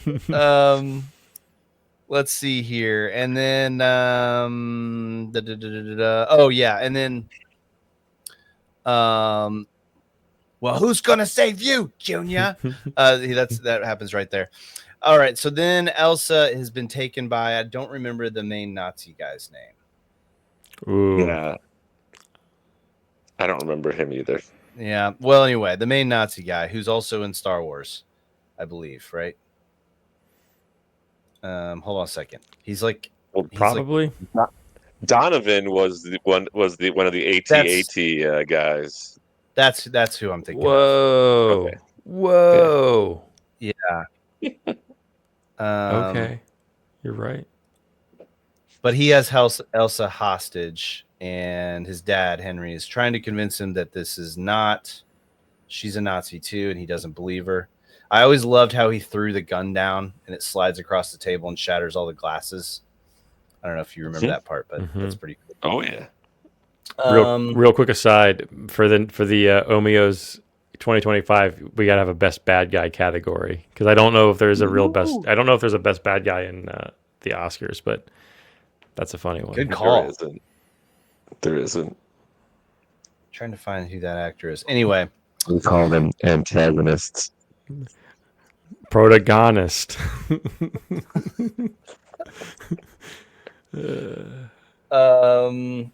by the way, the guy on the boat from earlier in the movie that I said he did nothing wrong. His credited name is Panama Hat. I think that's funny. Panama Hat. You know, because he just has a Panama hat. They don't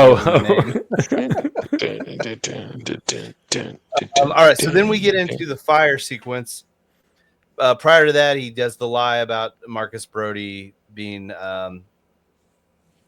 such a great blend in, disappear.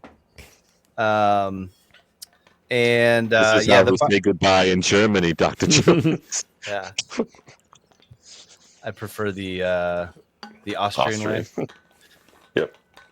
So yeah, then we have the fire that's accidentally lit with the Zippo. This starts what is probably, I don't know, a 20-minute action sequence.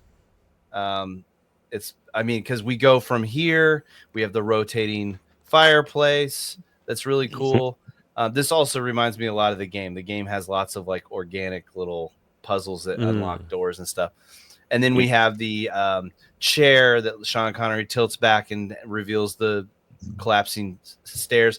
Again, more cool sounds. I wrote that down too. The chair squeak is really cool. And then he sees, I like this next scene where he sees the motorcycle with the sidecar. That the motorcycle with the sidecar is where the audience is, and he looks at the camera, and then he starts the boats. And I love how that you like don't know what he sees, like what's going to unfold. But the Nazis come out and they get into boats to go after the boat that has nothing in it that they sent as a diversion. If they had just sat there for like, I don't know, 30 seconds, there would be no chase. But they took off immediately.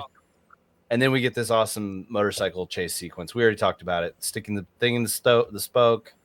We have the double back, the guy that goes past.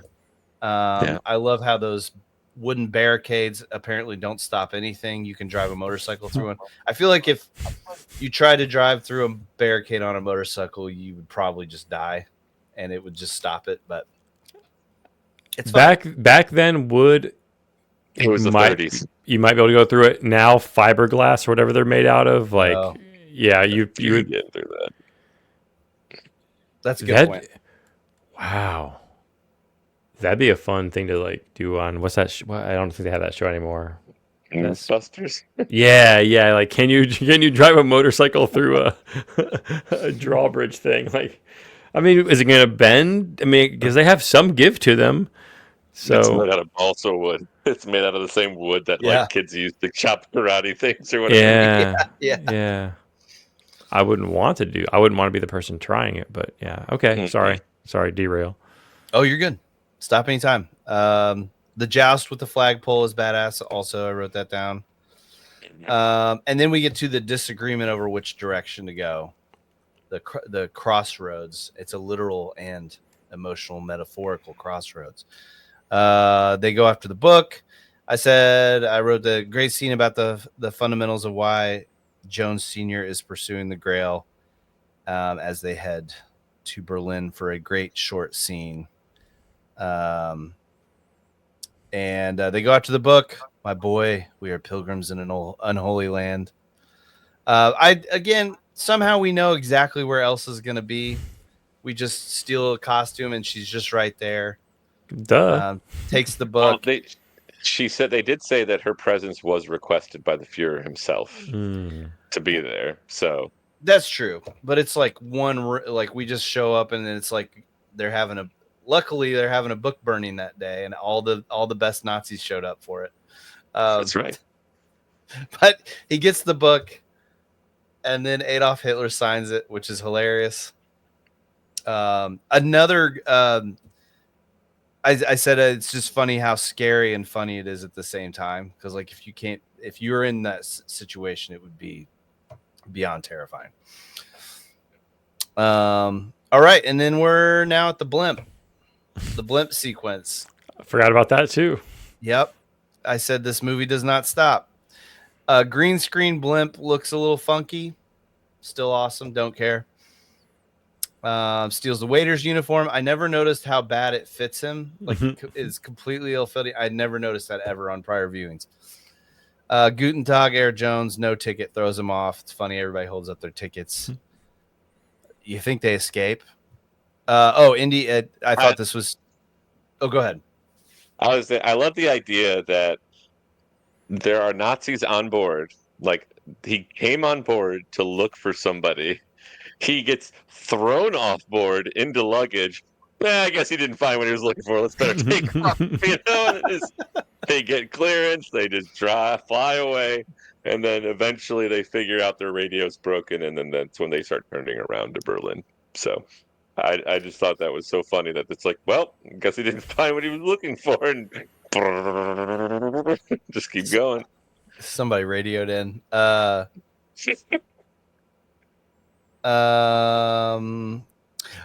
Before that, they have their little, hey, we never talked thing. He basically is accusing his dad of not being a good father. Kind of probably right. But then they review the clues about the traps. And I'm like, I was thinking like, all right, he's been working on this for years. Where would you find this information about the traps? I don't know. It's in the Grail Diary. 0 questions. That's all you need. In the very beginning of the movie, when River Phoenix runs in, he's copying text out of some huge book into his Grail Diary. So he's getting it from other historical or religious text, I'm guessing. That's they very quickly kind of show that he's lifting information. So yeah, and then a part of a shield, apparently. Yeah, it was on the shield, probably the top half that we didn't have. It's like they could make a video game about it, where it's like an action adventure game where you just kind of randomly click on stuff and put stuff together. Does it really make sense? No, But that's what makes it so damn interesting. It's fine. Yeah, it's fine. Perfectly fine. Okay, so then they start turning around, and magically, not only does the blimp have a plane attached to the bottom, maybe that was common at the time. I don't know. It also has guns, which is cool, which is leading us up to the next funny moment. There's some really bad blue screen situations going on during this, but again, it's fine. Sorry they got us when he shoots the tail. That's really good. Then they go down and they steal this poor man's car that just finished changing his tire. But that's a comedic little gimmick too, because his look up is a total comic shot, and yeah, it's great. But like that poor man lost, probably doesn't have much money. They just wreck it into a crater and then just leave it. It's fine. It's all in the pursuit of bad guys and treasure. That's right. If the Nazis get the Grail, the whole world is over. That's right. Of course, then you find out it doesn't really matter because you can't leave with it. That's okay. This is intolerable. I never noticed how many times he says this is intolerable, which is really funny. And then we get to the bird umbrella scene. Oh, well, I ran past the plane that tries to go through the tunnel. That's great. I love the like side turn from the pilot. Yeah. And then it gets to the end of the tunnel and it explodes. I guess that's what would happen to a plane in that circumstance. I mean, it takes a little bit we saw from Die Hard 2, it takes a little bit for the gas, for the fire to get to the gas tank. So. That's true. Then we get the bird sequence where he does the umbrella thing, and that part's awesome. And I love how there's like a little like Indy like respects his dad in that moment. There's like a little like he looks at his dad a little differently, which is kind of cool. I don't remember who this royal family is in the next scene, but the Nazis try to present this treasure to somebody that's going to give them tanks and all sorts of stuff. Do you remember who that is? So they had to go to the land of that sultan or whoever. So they had to get permission to dig for the Grail because the what's that cave called where it's located? Cave of the Canyon of the Crescent Moon. Thank you. Yeah, that's on that person's country or whatever. So they have to bribe them to get permission. Gotcha. But I love how he doesn't care about the treasure. He just wants the Rolls Royce. Wouldn't, if you were educated on what they were looking for, which I'm sure they didn't really fully tell, but like I'd probably be more interested in something that potentially gives me everlasting life than the Rolls Royce. But I doubt they brought it up. That's true. I mean, I think they say the Holy Grail when they're talking to him, but maybe I don't know. It doesn't matter. But that guy doesn't believe in Jesus, so what does he care? You guys want to go find something that's Jesus? I'm Muslim. I do go not find your care Jesus artifacts. Whatever. Yeah, I don't care. Whatever. It's got no power over me. No, I haven't priced military equipment lately, but I'm guessing a tank costs more than a Rolls Royce by a couple dollars. Tanks are like millions of dollars. I mean, supply and demand. Maybe they've got lots of access to tanks. And and back then you couldn't just import stuff on eBay Motors. So, truth be told, jokes on them because he's still got the Rolls Royce for all we know. The tank is gone. They don't get the Grail. So, and he's just living life in his Rolls Royce Phantom 3.7 liter, 0 to 60 in 11.6 seconds.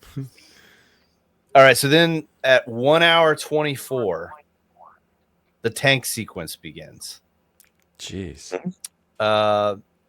And they can't see us, we're out of range, and the tank blows up their car, and then Salas says that it's his brother-in-law's car, which is funny.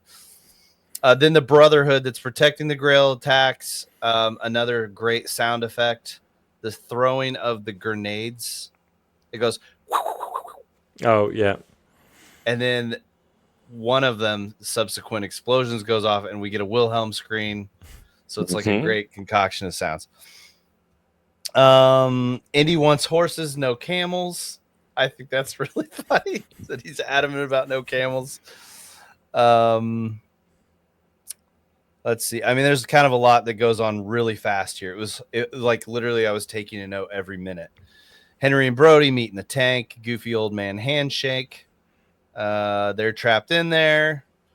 They said Jones is getting away. No, we got Jones. No, the other one. And I'm just thinking in my head, why do you care if he gets away? We got a tank and we're on our way to go get the Holy Grail. Like, who cares if he gets away? But anyway, Causes trouble.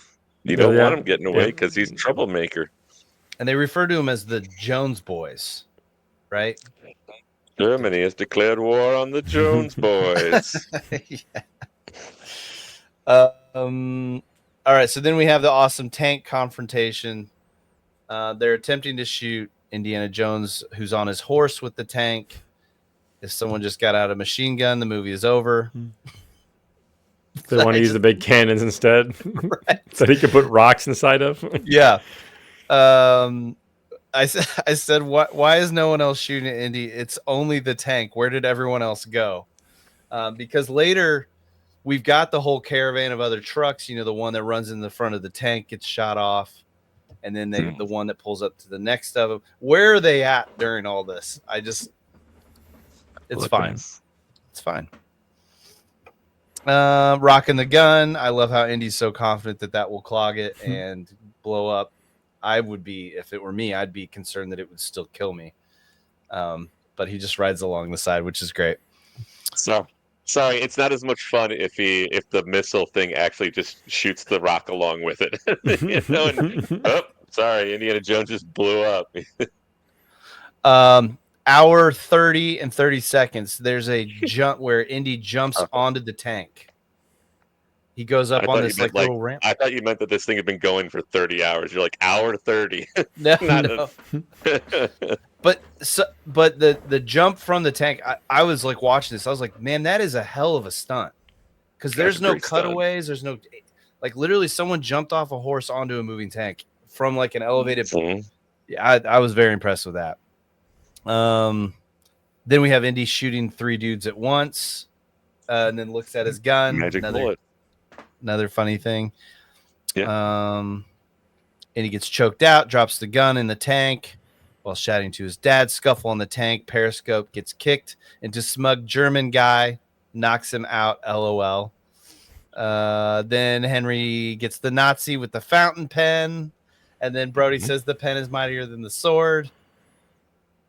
Truck next to the tank gets shot, and he now hanging from the side. Oh, that's a great scene where he's hanging from the gun. Mm-hmm. And then it just happens that the guy gets shot and turns the tank away. Yeah. Fight on the tank. Music is epic. Solo rescues Henry. That's nice that Solo rescued Henry because we need him to like not be an issue anymore so we can have a good confrontation. Fight on the tank. And then I will never forget this moment. The music changes as you know that they're approaching the ledge. The music is so good. Sure. Here. And it's like does this thing where and his hat falls off. And it kind of reminded me of the Alan Rickman Die Hard scene with him falling off, except this is him falling downward, the bad guy. And the tank, when it hits the bottom and you see that there's like obviously a dummy or something attached to the gun, I'm like, damn, that's brutal. Oh, yeah. And then Indy's not dead. After all, and then the hat rolls in the wind and he gets his hat back. And then we get to the final Canyon the Crescent Moon. I looked this up. So you guys probably know this, but that thing is real. The carve out of the mountain. It's called, it's either called the Petra or it's part of Petra in Jordan in an area called the Siq, the SIQ. I've always been kind of obsessed with that location, that it's real. I can't believe it's real. Yeah. Probably just the outside. Right. Yeah. There's and no then 13-year-old there's no like 1,000-year-old knight sitting in there waiting for people to come visit and shake hands. Spinning blades. Like, I'll be damned. They just shot right. They have us here in Jordan. Or I have a lot of comments about the night coming up. There's a lot of observations that I've realized after seeing this so many Like, times. why but does he speak English? Is that the number one? I'll get to it. That's a good Okay. question too, though. But I said at hour 40, this begins like as a kid. The next 20 minutes of the movie are like some of the best in like, I don't know, in my memory of all watching film. I wish I could go back as a kid and watch the sequence again for the first time because it's so good. I like that the first guy gets his head cut off, and it appears that they're just going to keep sending people in and hoping for the best. Donovan shoots Henry.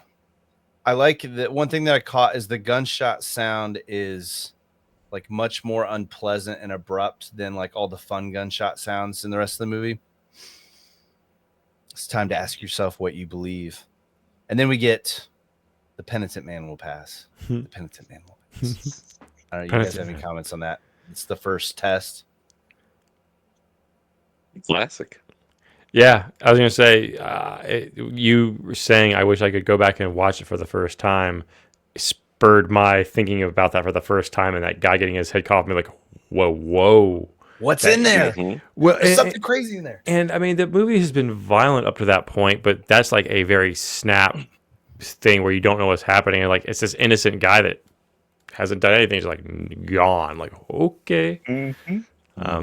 So yeah, that was like a shocking moment for sure.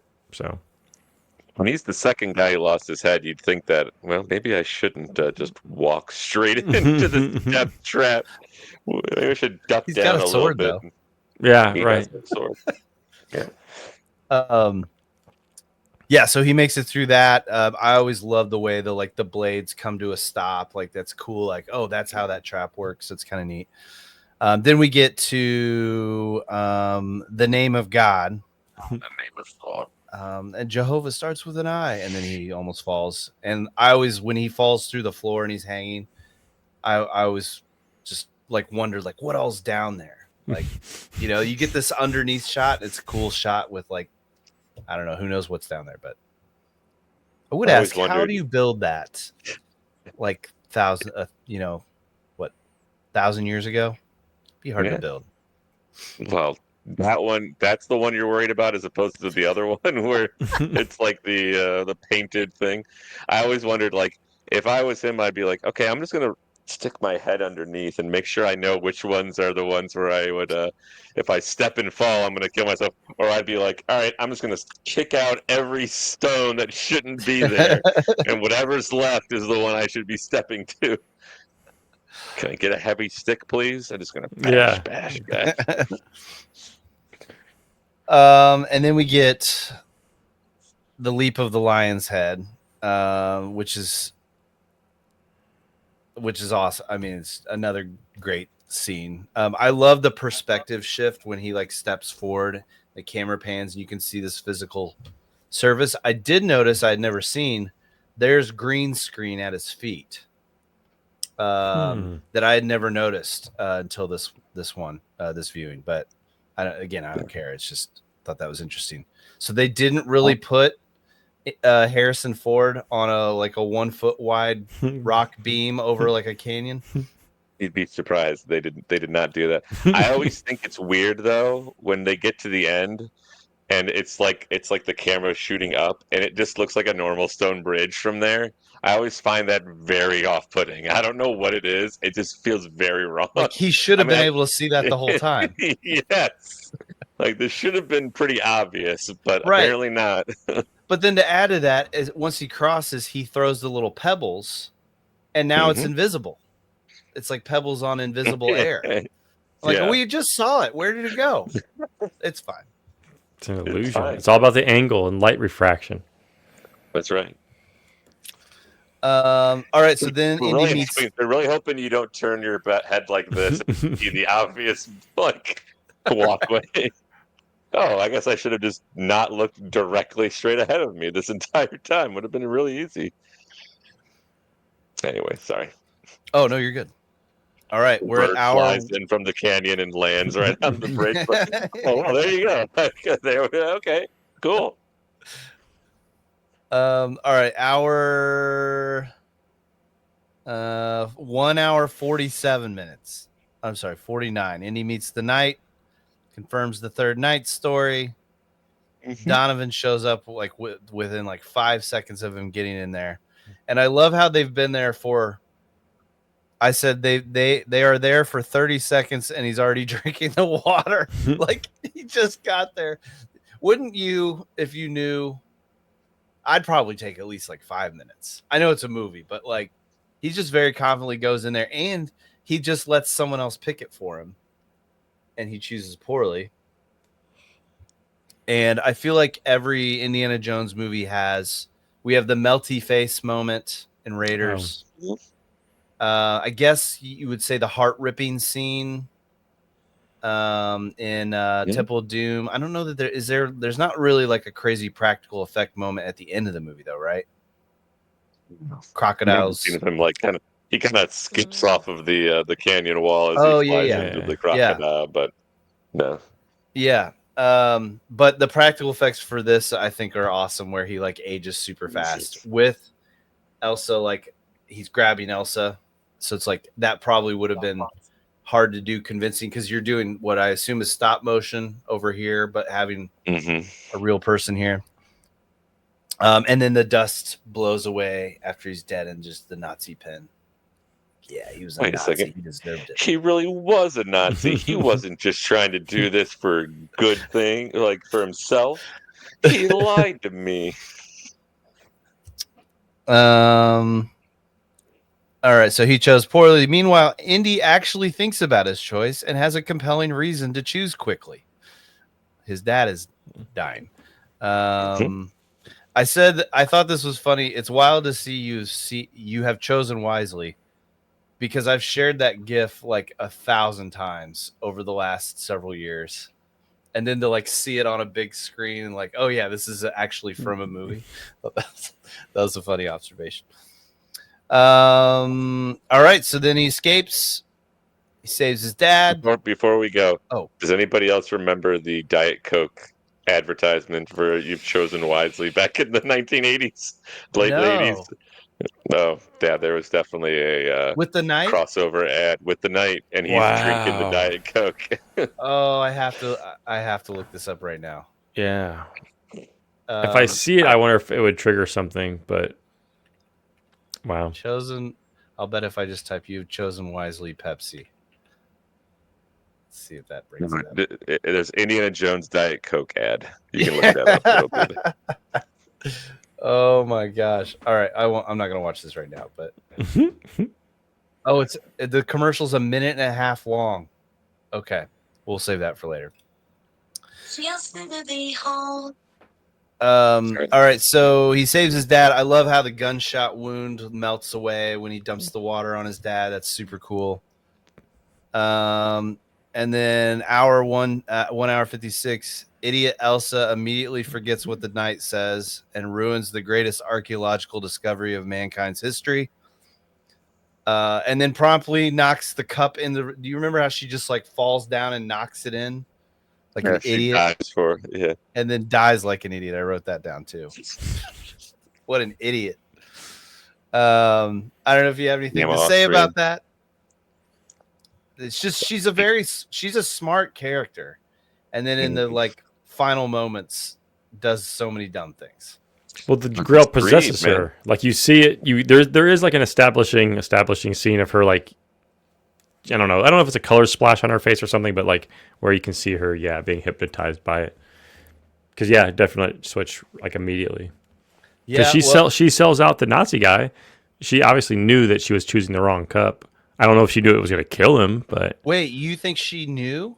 Oh, I don't know if I knew that. Oh yeah. I don't think. I mean, because he doesn't know. He doesn't have any information. Like she's educated. She was hanging out with William. Maybe there's a look at something that I'm thinking of more. But I would say like, oh yeah, she. Wow, I never had that read. I'm not saying you're wrong. I just never considered that. Rumja, you're shaking your head. You agree with that too? Wow. Okay. It's not blatant, but it is kind of hinted at for sure. Okay. Well, and she does say like, Indy, we have it. We can go do whatever.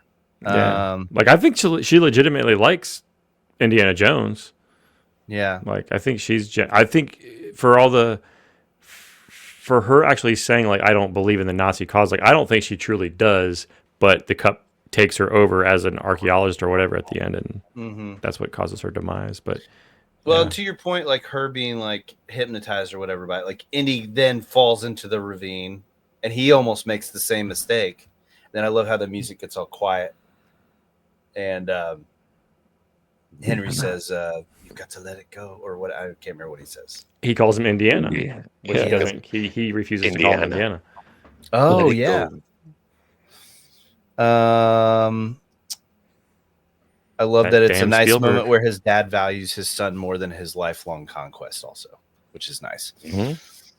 And then this is where I just had the comment about the knight. Nothing bad, but the knight waves goodbye after seeing the first people in likely hundreds of years, only for them to instantly ruin the place and object he's been guarding his whole life. I think he was happy to be done with it. Oh, He's like, I've been doing this crap for way too long. Thank goodness. Too old for this shit. And that's right. Yeah, and then I assume he dies when the place collapses. But yeah, and then they go out and then we find out that he's named after the dog. And then Brody says, I know the way. And then they ride off. And you wonder what adventure they're going to get. And then I said, Johnny W., you the man. They ride out into the sunset. Yeah, let's go home. Because it's the last movie they ever made with these characters. They really did make two more. They did. Two more and what? So this is 89. So what? It's 34 years later. 34 years later? Wait. 89. Wait. Yeah. 2008? No. 2008 19. 19. Right? 90 to 2008 is 19 years. So, yeah, 20 years. Yeah, it's like 20 years later, but I'm talking about from 89 to the most recent one is 34 years later. Yeah. Yeah. Yeah. So real quick, because I thought about it and I didn't mention it, to go all the way back to Crystal Skull and the nuke fridge or whatever you called it. Nuke in the fridge, yeah. Yes, I need to rewatch this movie because I'm guessing now it might be like a Die Hard 2 situation where seeing it and expecting Last Crusade and then getting that, it's like, oh, this movie sucks. But now seeing it 20 years later, it's like, well, actually, Harrison Ford's 20 years younger and it's not too bad. Yeah, I can't hear you, Jeremy. Uh-oh, his system just went out. But it's not, if there wasn't Indiana Jones with it, you'd be like, that was kind of fun, but like compared to the great first three the first original trilogy, it's really it is not that great. For that gag in particular, your point was like, well, the other stuff crazy happens. Like, yeah, he's doing that minecart horse shit, which is like the goofiest thing ever when you really think about it.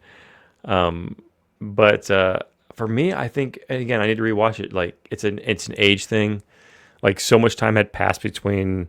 Where Last Crusade, even just rewatching it a couple weeks ago, like he still looks real young and capable in that. Whereas in Crystal Skull, it's like, yeah, I don't think an older guy's gonna be in the fridge, but same thing. Like if it was younger Harrison Ford, I would have been a much more.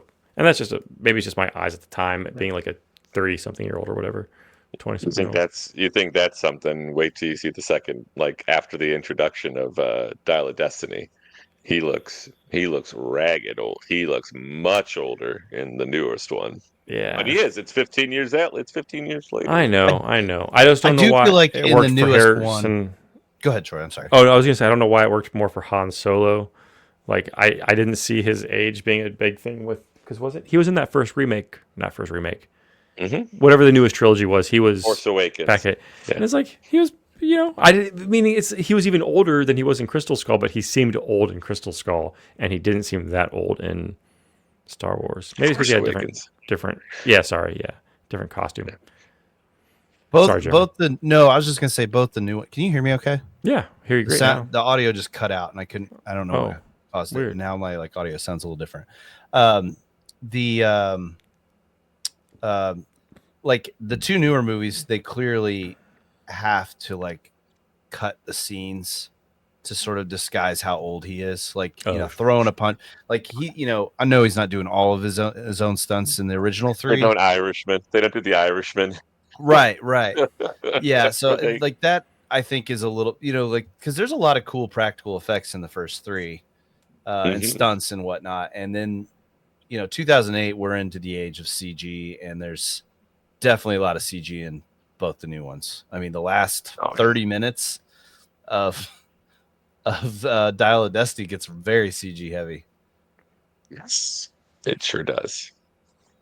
I might see it one day. I liked it. I thought it was fine. People, the thing that bothers me is like, this shits on the legacy of Indiana Jones. It's like, no, you still have your first 3. You can enjoy them, and then if you don't like these last 2, you don't have to watch them. Did it need to be made? Probably not, but we went and saw it in the theater. We had a good time.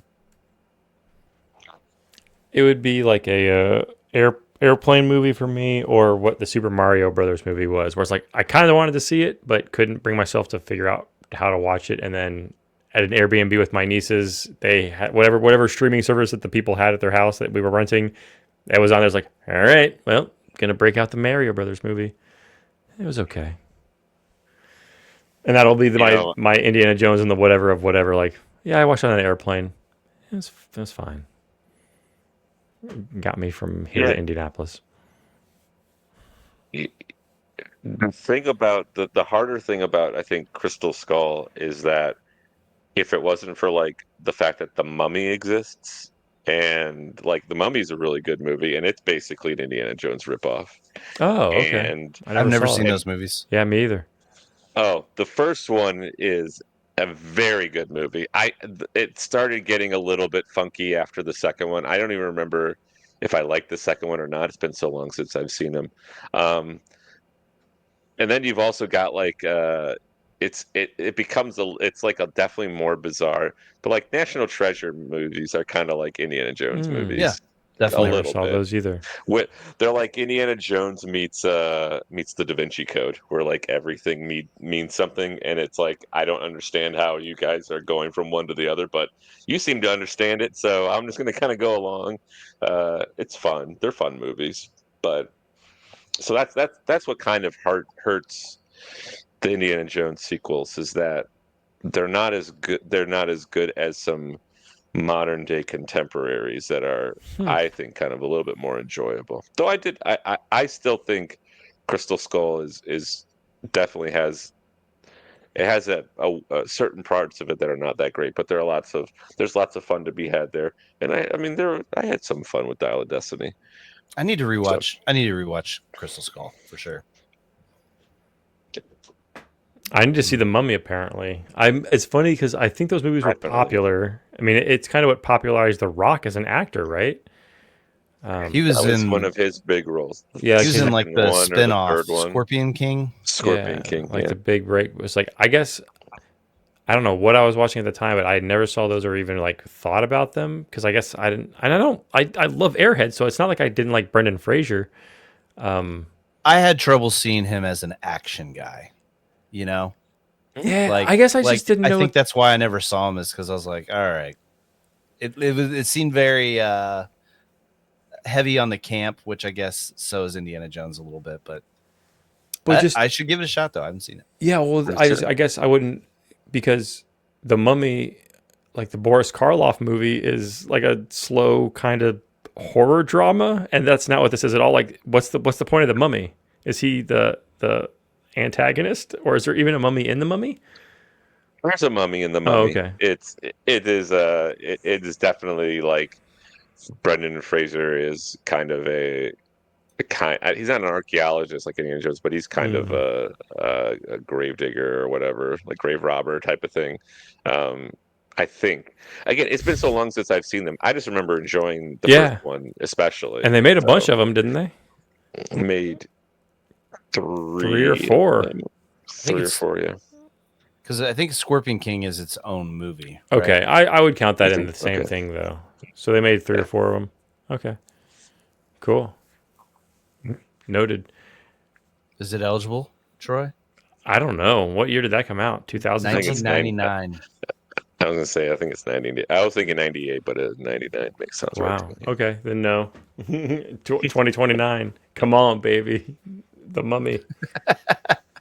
Oh my gosh. You know what I just realized? Excuse me. Well, we made both episodes in under 2 hours and a half, so that's pretty great. There's no duck. What happened to the duck? Are we like Oh my premium gosh, users you're now or right. something? Not unless one of you guys bought a Christmas subscription or something. I certainly didn't. No. No. Okay. StreamYard says, you know what?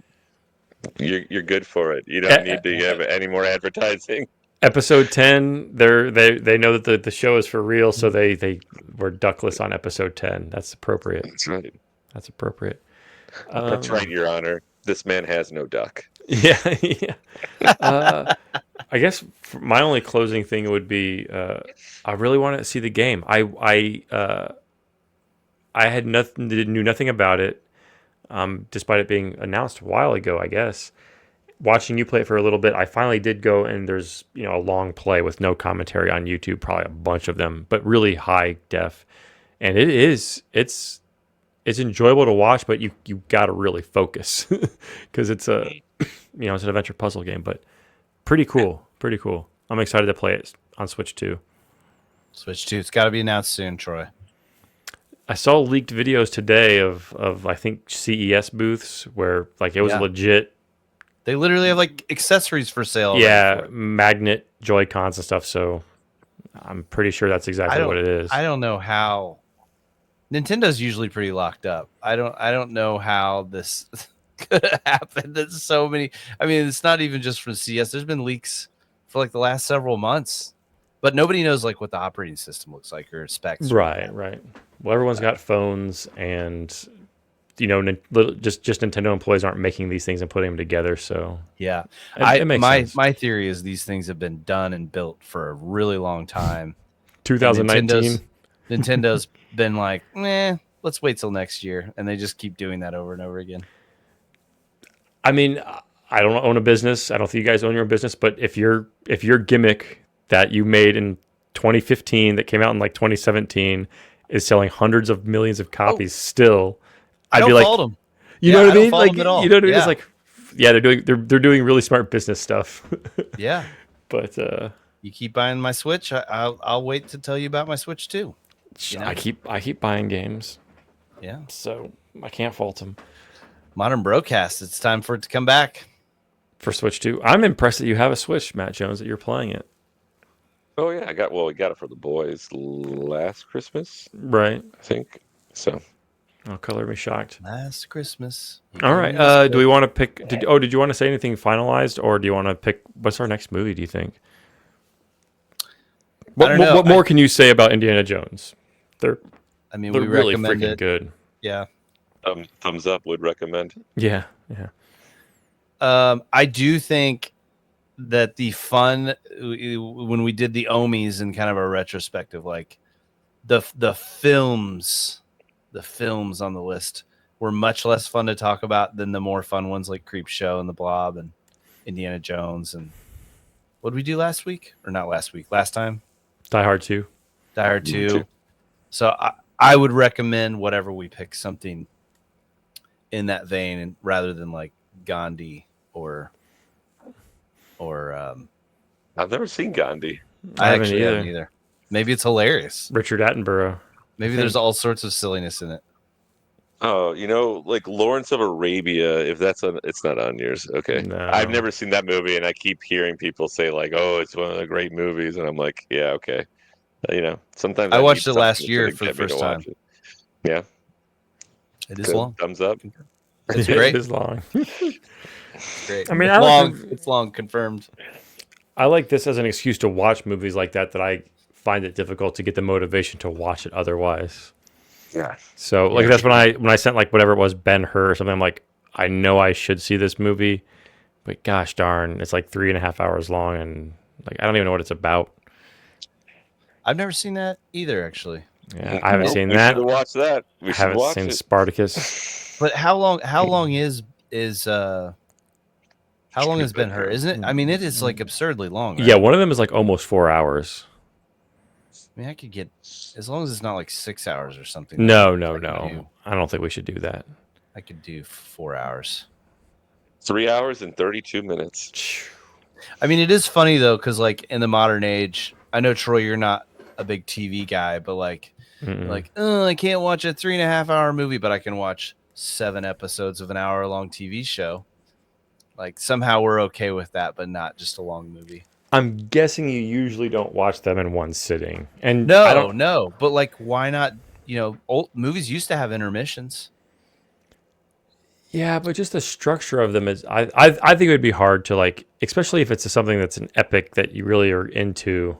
It's just like, oh, I'm going to stop That's fair. Fight Club halfway through. Like, I wonder what's going to happen. Like, I don't know. I know that's not an exceptionally long movie, but I'll bet stopping a movie halfway is stopping a movie and not watching it again is very common for me. I'll put it here. Stone Cold Lead Pipe lock right now. Okay.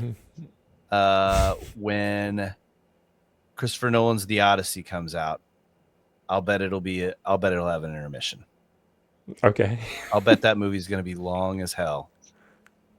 I'll bet that'll push almost 4 hours. Wow. I'm excited too. Odyssey scoop. I don't have the movie list pulled up, so we can. I don't know. We'll have to decide another I can't. time, maybe. Is it an Excel document you shared? Nope. Or a Sheets or it's a Google Drive. Yeah. Google Docs. just a Docs? Yep. Oh, here it is. Okay. Oh, I keep thinking because it's laid out like it's an Excel document, like with the Oh no, it's a table. Table. or table. Yeah. Yeah. Might be fun to do. I guess Butch Cassidy was kind of a Western, but it might be fun to do like a legit Western, Okay. like a Fistful of Dollars or something. I Like that. love that movie. Cool. Yeah. Okay. That's easy.